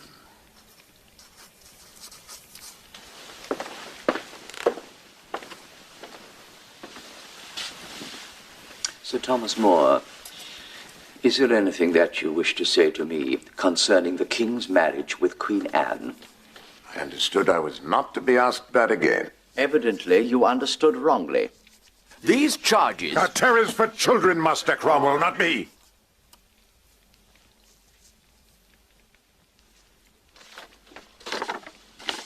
I charge you with great ingratitude. I remind you of the many benefits graciously given and ill received.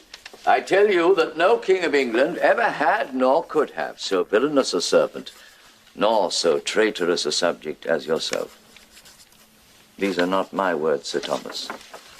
They are the King's. Yes. I recognize the style. So, I am brought here at last. Brought? You brought yourself to where you are now. Yes. Still, in another sense, I was brought. Oh, yes. You may go home now. For the present.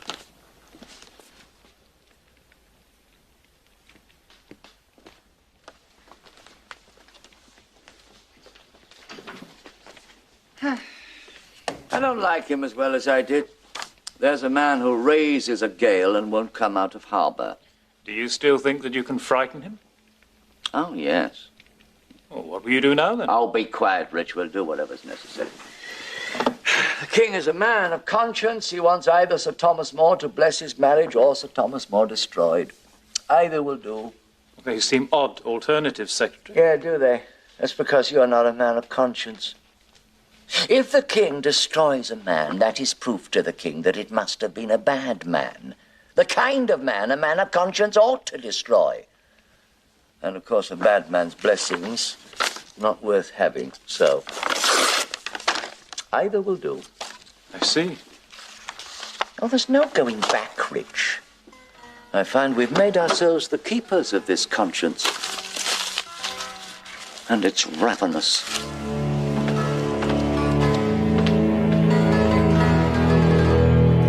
Boat! Boat! Boatman! Boatman! Come. Couldn't be as bad as that. Boatman! Howard, I can't get home. They won't bring me a boat. You blaming them? It is as bad as that, then. It's every bit as bad as that. It's good of you to be seen with me. I followed you. Were you followed? Probably. So listen to what I have to say. You're behaving like a fool. You're behaving like a crank.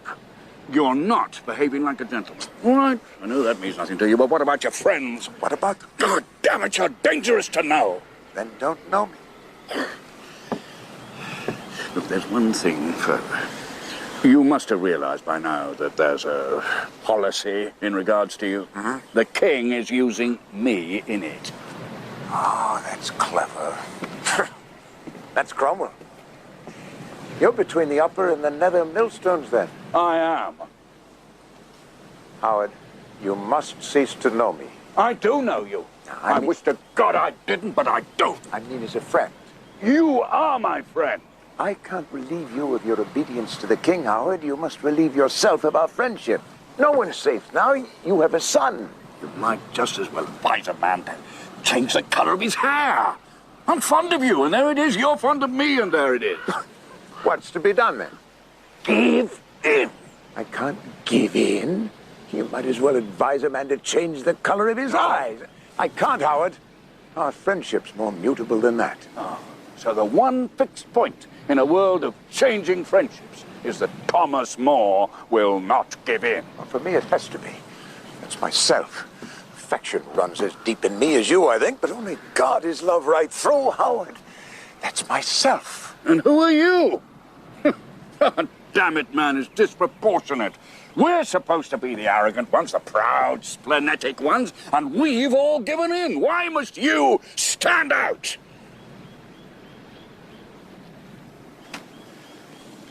You break my heart. Let's do it now, Howard. We'll part as friends and meet as strangers. Ah, Thomas, why do you want to take your friendship from me? For friendship's sake? You say we'll meet as strangers, and every word you say confirms our friendship. That can be remedied. God, Norfolk, you are a fool. You can't place a quarrel. You haven't the style. No, hear me out. You and your class have given in, as you rightly call it, because the religion of this country means nothing to you one way or the other. Oh, that's a foolish saying for a start. The nobility of England... The nobility of England, my lord, would have snored through the Sermon on the Mount. Yet you labor like saints over some rat dog's pedigree. What's the name of those distorted creatures you're all breeding at the moment? An artificial quarrel is not a quarrel. Don't deceive yourself, my lord. We've had a quarrel since the day we met. You can be cool when you have a mind to be. But I've always known that. Yeah, what do you call those dogs, though? Marsh mastiffs? Bog beagle? Water spaniels. What would you do with a water spaniel that was afraid of water? You'd drown it. Well, as a spaniel is to water, so is a man to his own self. I will not give in because I oppose it. I do. Not my pride, not my spleen, nor any other of my appetites, but I do. I! Is there no single sinew in the midst of this that serves no appetite of Norfolk's, but is just Norfolk? There is. Give that some exercise, my lord. Because as you stand, you'll go before your maker in a very ill condition. Steady, Thomas. And you'll have to think that somewhere back along your pedigree, a bitch got over the wall.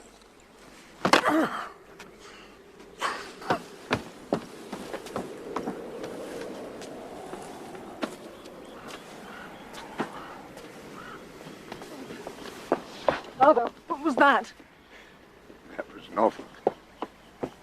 Do you know, sir? Have you heard? Huh? Have you told him? We've been looking for you, Father. There's to be a new act through Parliament, sir. Act? Yes, sir, about the marriage. Father, by this act, they're going to administer an oath. An oath? On what compulsion? It's expected to be treason. What is the oath? It's about the marriage, sir. What is the wording? We don't need to know the wording. We know what it'll mean. It'll mean what the words say. An oath is made of words. It may be possible to take it or to avoid it. If I can, I will. Do we have a copy of the bill? There's one coming out from the city. No, well, let's... Oh, I've no boat. Oh, Father, he hit you. Yes, I spoke slightingly of water spaniels. Come on. But, sir... Will you listen? God made the angels to show him splendor. Man he made to serve him wittily in the tangle of his mind. Our natural business lies in escaping. So let's get home and study this bill.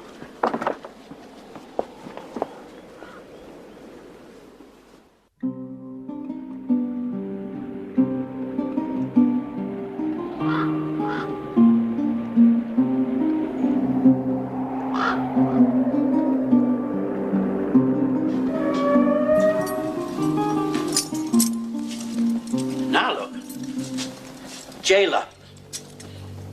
It's a job. The pay scale being what it is, they get a rather common type of man in the prison service, but it's a job like any other job. A bit nearer the knuckle than most, perhaps. But it's a job.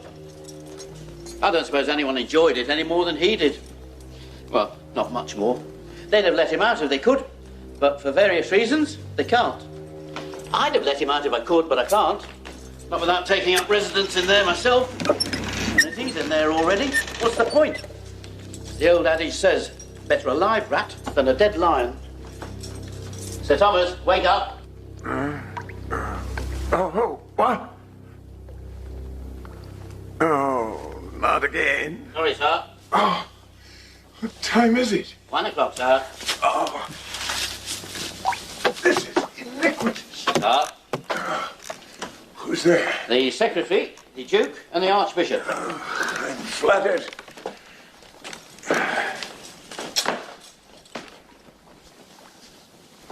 Seat for the prisoner.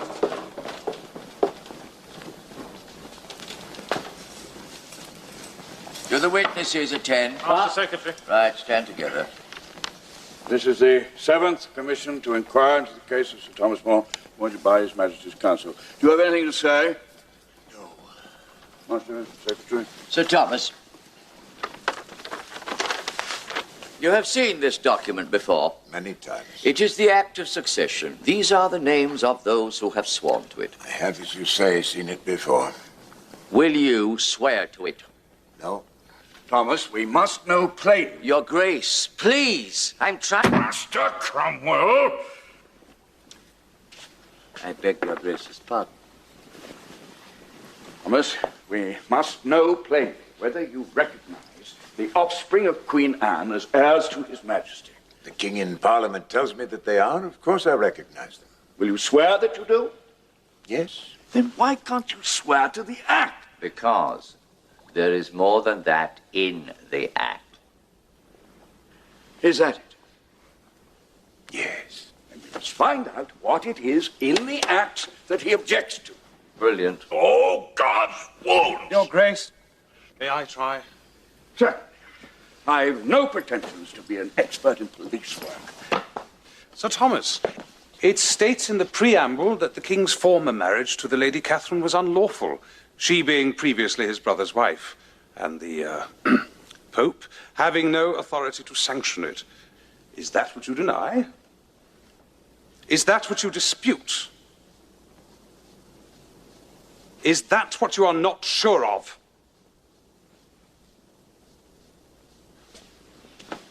Thomas, you insult the king and his council in the person of the Lord Archbishop. I insult no one. I will not take the oath. I will not tell you why I will not. And your reasons must be treasonable. What must be? Maybe. It's a fair assumption. The law requires more than an assumption. The law requires a fact. I cannot judge your legal standing in the case, but until I know the ground of your objections, I can only guess your spiritual standing too. If you're willing to guess it, that, Your Grace, it should be a small matter to guess at my objections. You do have objections to the Act. Oh, we know that, Cromwell. You don't, my lord. You may suppose I have objections. All you know is that I will not swear. From sheer delight to give you trouble, it might be. Is it material why you won't? Oh, it's most material. For refusing to swear, my goods are forfeit, and I am condemned to life imprisonment.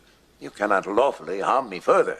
But if you were right in supposing I had reasons for refusing, and right again in supposing those reasons to be treasonable, the law would let you cut my head off. Yes. Oh, well done, Sir Thomas. I've been trying to make that clear to His Grace for some time. Confound all this. I'm no scholar, as Master Cromwell never ceases to remind me.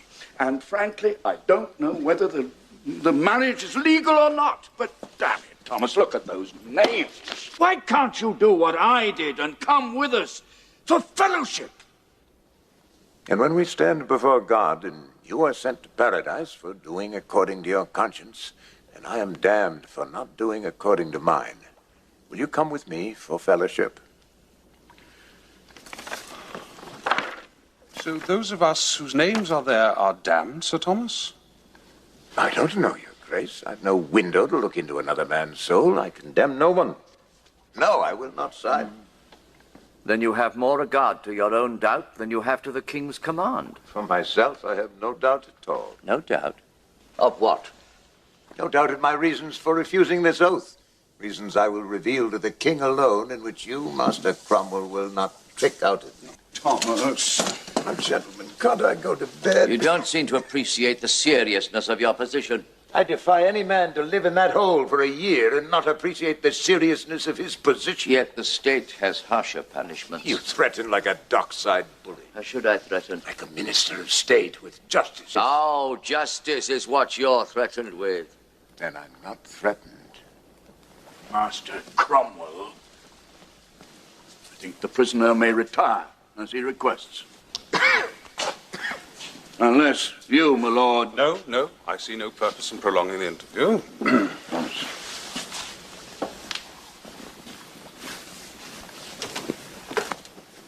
Thomas, good night.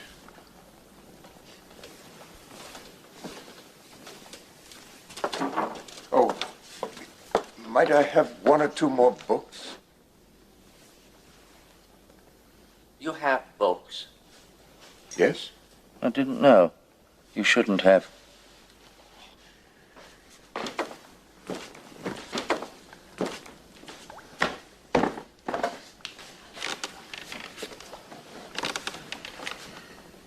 May I see my family?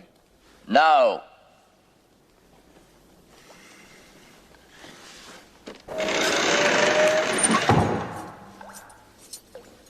Get up! Sir, have you ever heard the prisoner speak of the king's divorce, or the king's supremacy of the church, or the king's marriage? No, sir. Not a word. If you do, you will, of course, report it to the lieutenant. Oh, of course. You will swear an oath to that effect. Certainly, sir. Archbishop. Place your left hand here. Raise your right hand. Take your hat off! Now say after me. I swear by my immortal soul. I swear by my immortal soul. That I will report truly. That I will report truly. Anything said by Sir Thomas More. Anything said by Sir Thomas More. Against the King. The council. The state of the realm. So help me God. Amen. And there's 50 guineas in it, if you do. That's not to tempt you into perjury, my man. Oh, no. 50 guineas isn't tempting. 50 guineas is alarming. If they'd left it at swearing, but 50, that's serious money. If it's worth that now, it's worth my neck presently. I want no part of it. Let them sort it out between them. I feel my deafness coming on. Rich. Secretary. Tomorrow morning, remove the prisoner's books. Is that necessary? Norfolk, with regards to this case, the king is becoming impatient. Aye. With you. With all of us. And you know the king's impatience. How commodious it is.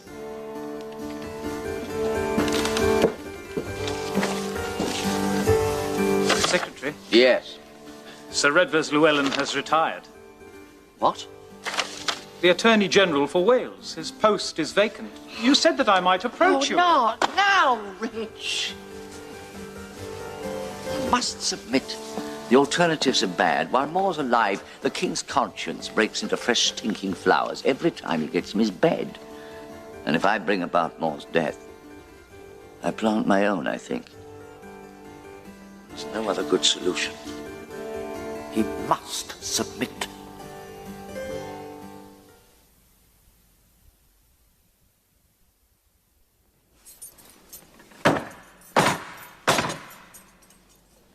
Wake up, Sir Thomas. Your family's here. Yes. Oh, Margaret. Oh. Father. Let me out of this. Let me out. Yes, I'm allowed to let you out.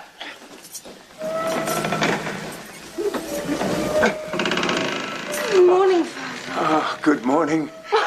Good morning, Margaret. Good morning. Morning.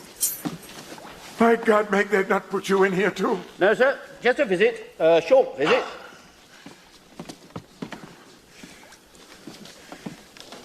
Alice. Husband, how'd you do? As well as need be. They're very happy now. Well, This is an awful place. no, it's not so bad, except for keeping me from you, my dears.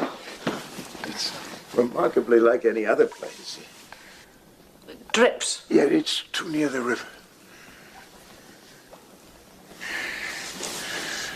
We've brought you some things. Oh, Some cheese. oh cheese. And a custard. Ah, custard. And a bottle of wine. Oh. Is it good, Sunwalker? I don't know, sir. Well.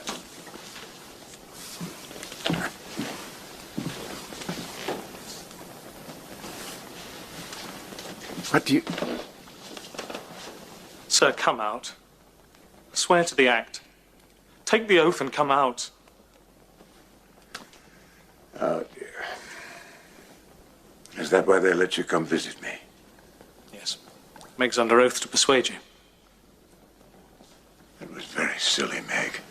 How did you come to do that? I wanted to.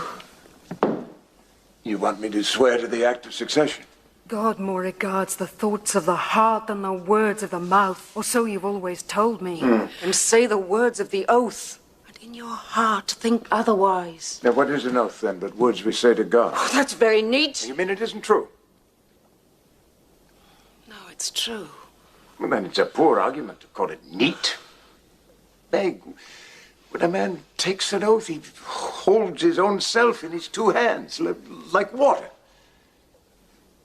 If he opens his fingers, he needn't look to find himself again. Some men aren't capable of this, but I think you'd be sorry to find your father one of them. In any state that was half good, you would be raised up high. Not here for what you've done already. It's not your fault the state's three-quarters bad. No. Then if you elect to suffer for it, you elect yourself a hero. Oh, now that is very neat. But look, you. If we lived in a state where virtue was profitable, common sense would make us good and greed would make us saintly, huh?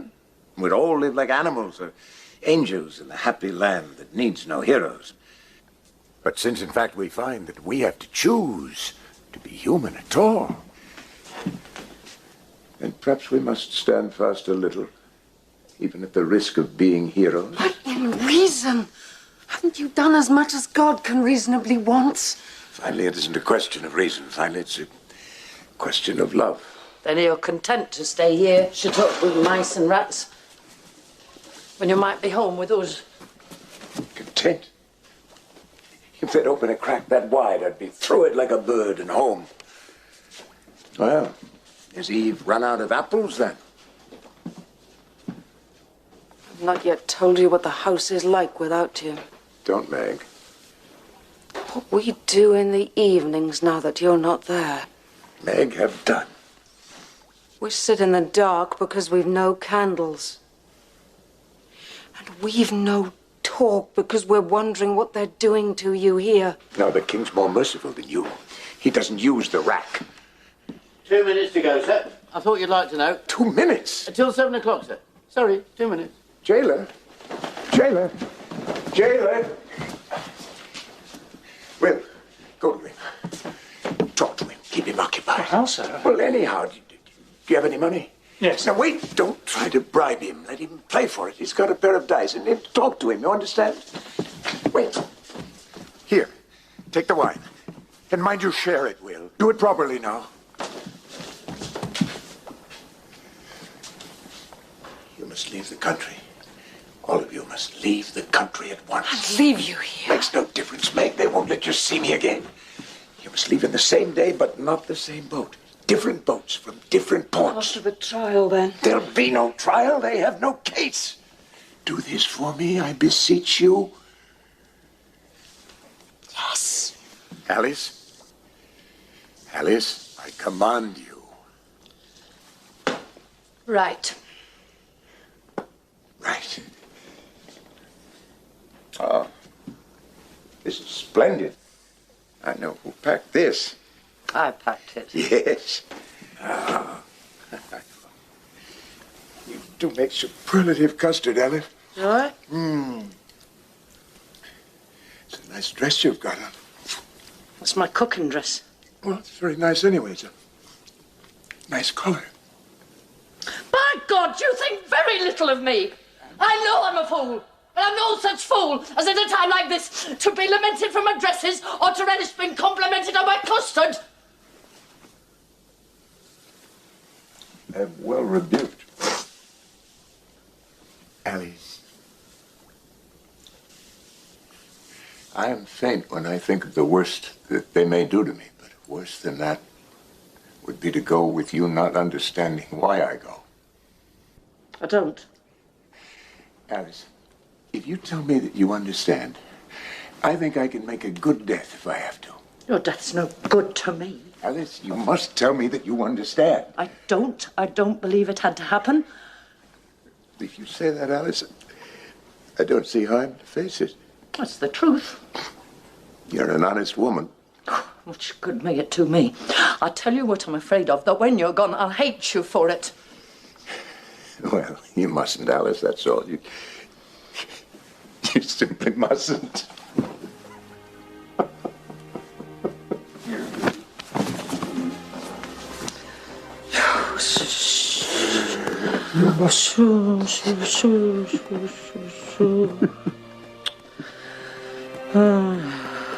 As for understanding, I understand this, that you're the best man I ever met and I'm ever likely to. And if you do go, well, God knows why, I suppose. Though as God's my witness, God's kept deathly quiet about it. And if anyone wants my opinion about the king and his council, all they've got to do is ask me for it. Why, it's the lion I married. The lion. You know, you must get them to take some of that custard to Bishop Fisher. He's in the upper gallery. I made it for you. I didn't make it for Bishop Fisher. Can't you do as I ask? You say what you like. That's good custard. It's very, very good. No good, sir. I know what you're up to, and it can't be done. Another minute, man. Sorry, sir. Time's up. For pity's sake. Don't do that, sir. Sir Thomas, the ledgers will have to go now. You said 7 o'clock. It's 7 o'clock now, sir. You must understand my position. 1 minute more. Just a little while, just a little while. Now then, miss, you don't want to get me into trouble. You do as you're told. You be off at once. Now, come along, miss. You get your father into trouble as well as me. Are you obstructing me, sir?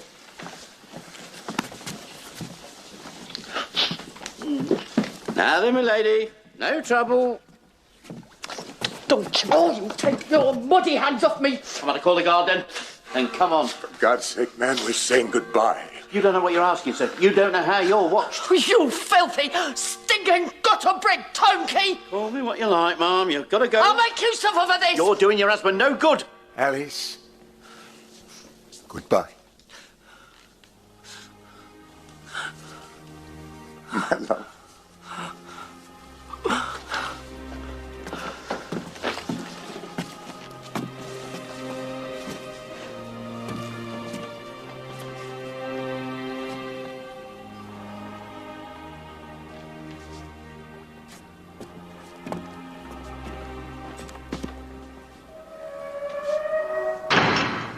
You understand my position, sir. There's nothing I can do. I'm a plain, simple man.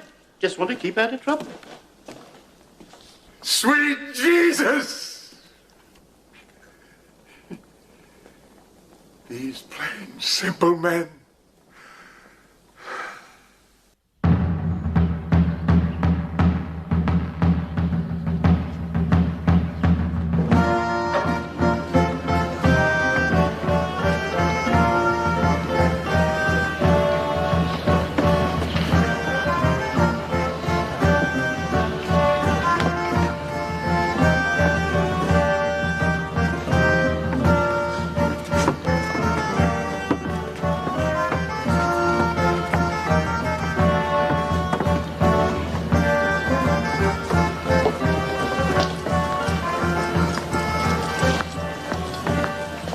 Where are you going?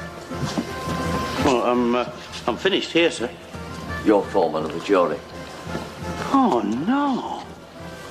Foreman of the jury. Does the cap fit?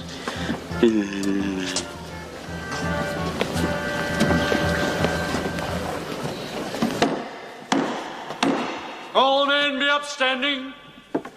His Grace the Duke of Norfolk, Earl Marshal of England.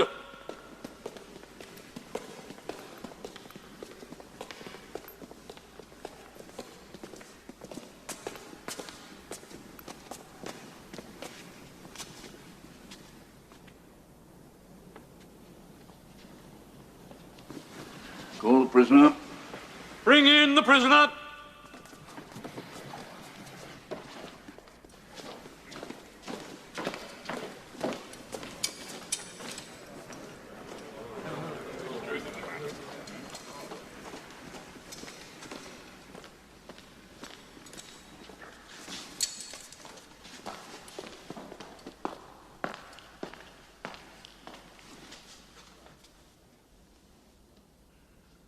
Sir Thomas More, you have been called before us here in the Great Hall of Westminster to answer charge of high treason.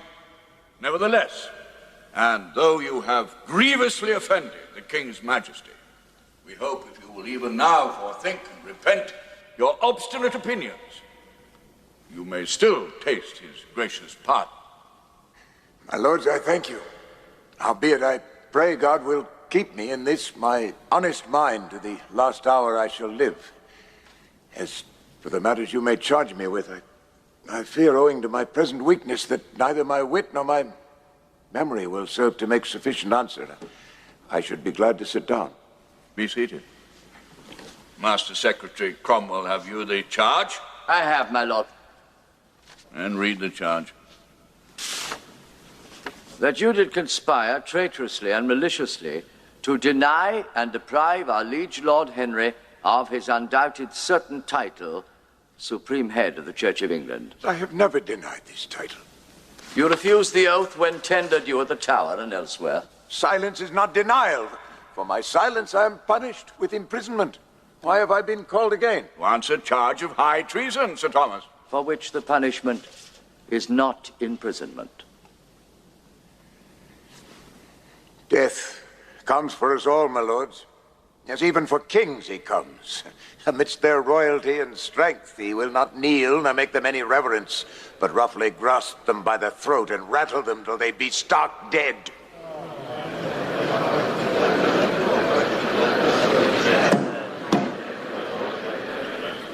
Treason enough here. The death of kings is not in question, Sir Thomas. Nor mine, I trust, until I'm proven guilty. Your life lies in your own hands, Thomas, as it always has. And so, Sir Thomas, you stand upon your silence. I do. But, gentlemen of the jury, there are many kinds of silence. Consider first the silence of a man when he is dead. Let us say we go into a room where he is lying, and let us say it is the dead of night. There's nothing like darkness for sharpening the ear. And we listen, what do we hear? Silence. What does it betoken, this silence? Nothing. This is silence pure and simple. But consider another case. Suppose I were to draw a dagger from my sleeve and make to kill the prisoner with it. And suppose their lordships here, instead of crying out for me to stop, or crying out for help to stop me, maintained their silence. That would betoken a willingness that I should do it, and under the law, they would be guilty with me. So silence can, according to circumstances, speak. Consider now the circumstances of the prisoner's silence. The oath was put to good and faithful subjects up and down the country, and they declared his grace's title to be just and good. Yet when it came to the prisoner, he refused. He calls this silence. But is there a man in this court? Is there a man in this country who does not know Sir Thomas More's opinion of this title? Of course not. How can this be? Because this silence betokened, nay, this silence was, not silence at all, but a most eloquent denial. Not so, Master Secretary. The maxim is qui tacit consentire, the maxim of the law. Silence gives consent. If therefore you wish to know what my silence betokened, you must construe that I consented, not that I denied. Is that in fact what the world construes from it? Do you pretend that that is what you wish the world to construe from it? The world must construe according to its wits. This court must construe according to the law. I put it to the court. The prisoner is perverting the law, making smoky what should be a clear light to discover to the court his own wrongdoing. The law is not a light for you or any man to see by. The law is not an instrument of any kind. The law is a causeway upon which, so long as he keep to it, the citizen may walk safely. In matters of the conscience. The conscience. The conscience. The word is not familiar to you? By God, too familiar. I'm very used to hearing it in the mouths of criminals. I'm used to hear bad men misuse the name of God, yet God exists. In matters of the conscience, the loyal subject is bound more to be loyal to his conscience than to any other thing. And so provide a noble motive for his frivolous self-conceit. Not so, Master Cromwell, but for my own soul. Your own self, you mean? Yes, a man's soul is his self. A miserable thing, whatever you call it, that lives like a bat in a Sunday school, a shrill, incessant pedagogue about its own salvation, but nothing to say about your place in the state, under the king, in a great native country. Is it my place to say yes to the state's sickness? Can I help my king by giving him lies when he asks for truth? Will you help England by populating her with liars?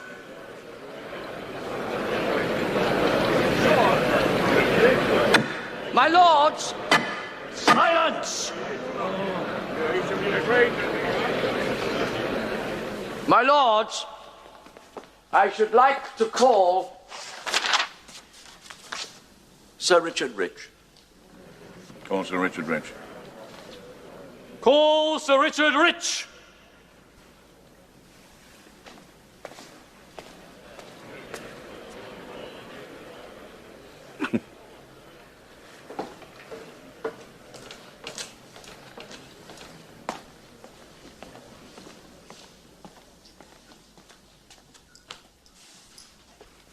I do solemnly swear that the evidence... I do solemnly swear that the evidence that I shall give before the court shall be the truth, the whole truth, and nothing but the truth. So help me God, Sir Richard. So help me God. Take your stand there, Sir Richard.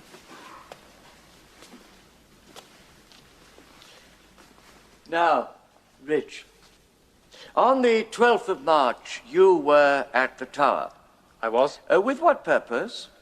I was sent to carry away the prisoner's books. And did you speak with the prisoner? Yes. And did you speak of the king's supremacy of the church? Yes.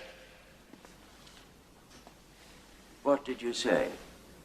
I said to him, supposing there was an act of Parliament to say that I, Richard Rich, were to become king, would not you, Master More, take me for king?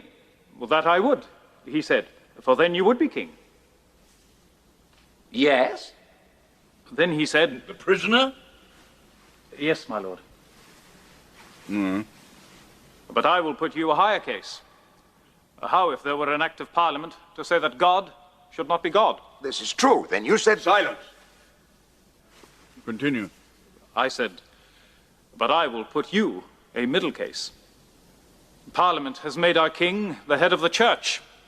Why will you not accept him? Well? Then he said that Parliament had no power to do it. Repeat the prisoner's words. He said that Parliament has not the competence, or words to that effect. He denied the title. He did.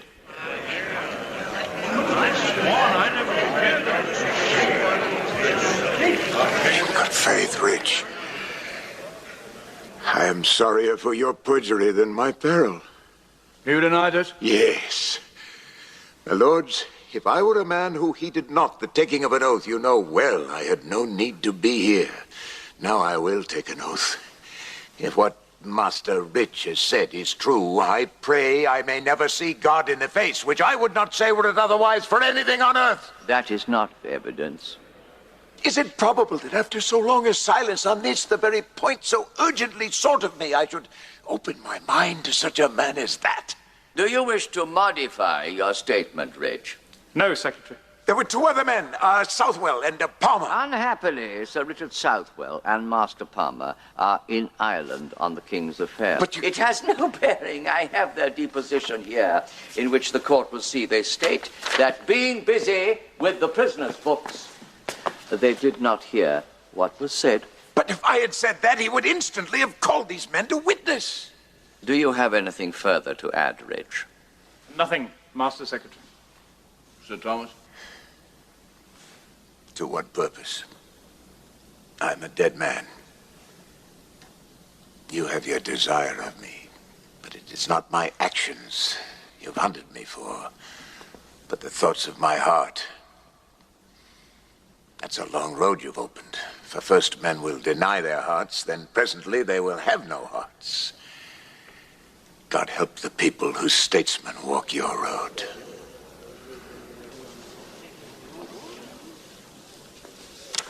And the witness may withdraw. I have one question to ask the witness. That's a chain of office you're wearing. May I see it?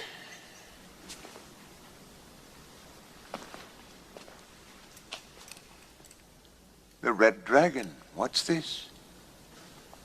Sir Richard is appointed Attorney General for Wales. For Wales? Why, Richard, it profits a man nothing to give his soul for the whole world. But for Wales?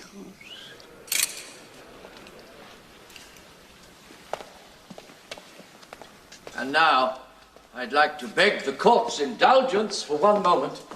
I have a message for the prisoner from the King. Sir Thomas, I am empowered to tell you that even now... No, it cannot be.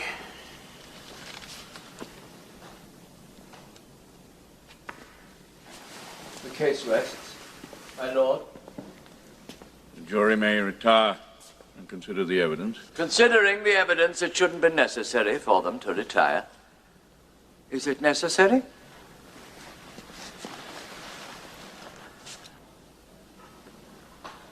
No, sir. You find the prisoner guilty or not guilty?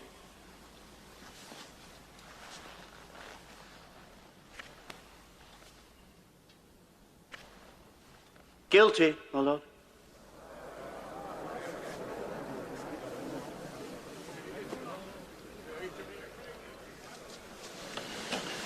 Prisoner at the bar, you have been found guilty of high treason.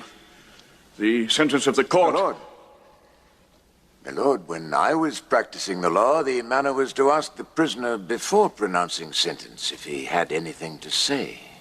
Do you have anything to say? Yes. To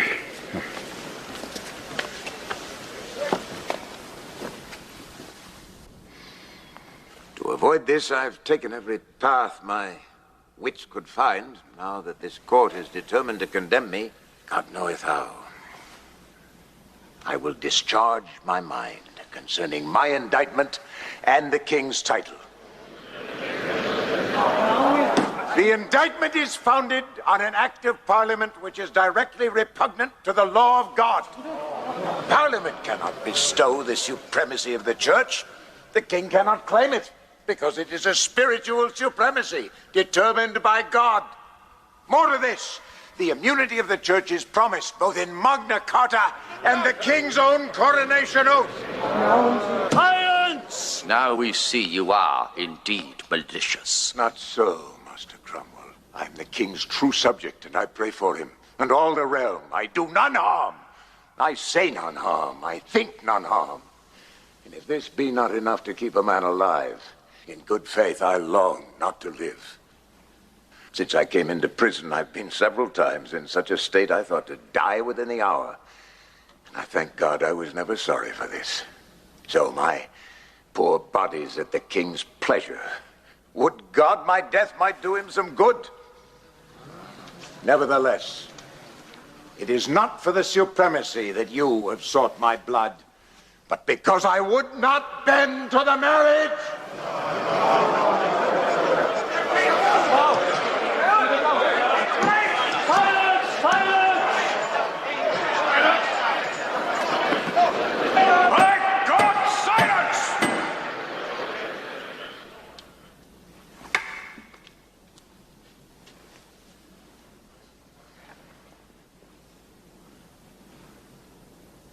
Prisoner at the bar, you've been found guilty of high treason.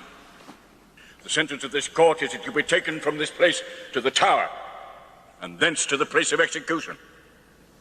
And there your head shall be stricken from your body. And may God have mercy upon your soul!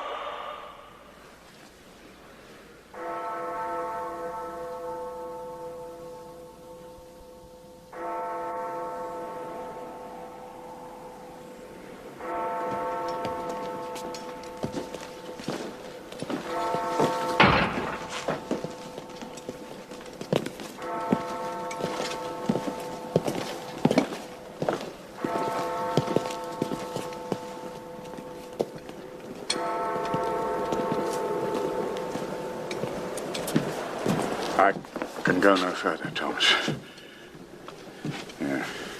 Drink this. My master had easel and gall, not wine to drink.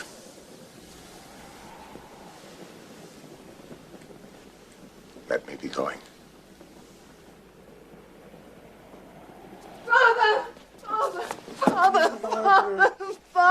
Margaret, patience. Trouble not yourself. Death comes for us all, even at our birth. Even at our birth, he only stands aside a little. And every day he looks towards us and muses whether that day or the next he will draw near. You have long known the secrets of my heart.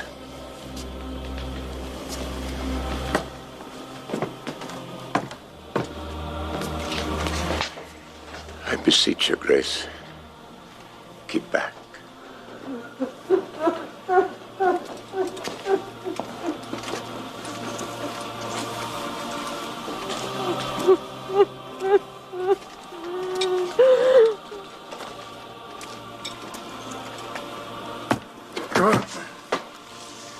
You help me up, Captain.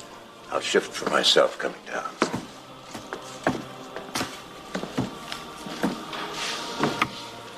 You're not afraid of your office, friend. You send me but to God. You're very sure of that, Sir Thomas? He will not refuse one who is so blithe to go to him.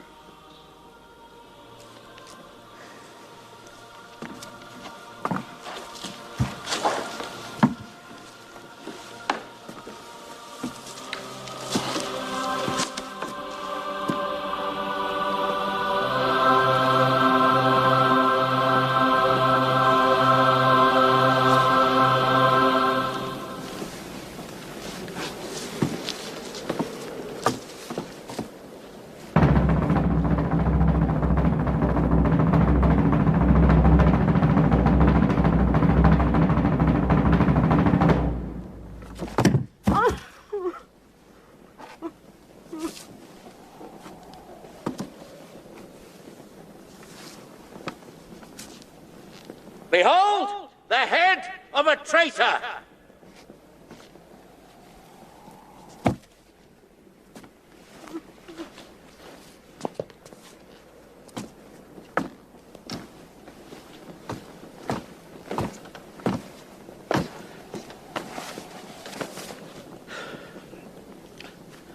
I'm breathing. Are you breathing too? It's nice, isn't it? It isn't too difficult to stay alive, friends. Just keep out of trouble. Or if you must make trouble, make the sort of trouble that's expected. As the old adage says, better a live rat than a dead lion. With reference to the old adage, Thomas Cromwell was found guilty of high treason and executed on the 28th of July, 1540. Norfolk was found guilty of high treason and should have been executed on the 27th of January, 1547. But on the night of the 26th of January, King Henry died of syphilis and wasn't able to sign the warrant. Thomas Cranmer, the Archbishop of Canterbury, was burned alive on the 21st of March, 1556. Richard Rich became a knight, Solicitor General, a baron, and Lord Chancellor of England, and died in his bed. And so did I. And so, I hope, will all of you. Well, if we should bump into one another, recognize me.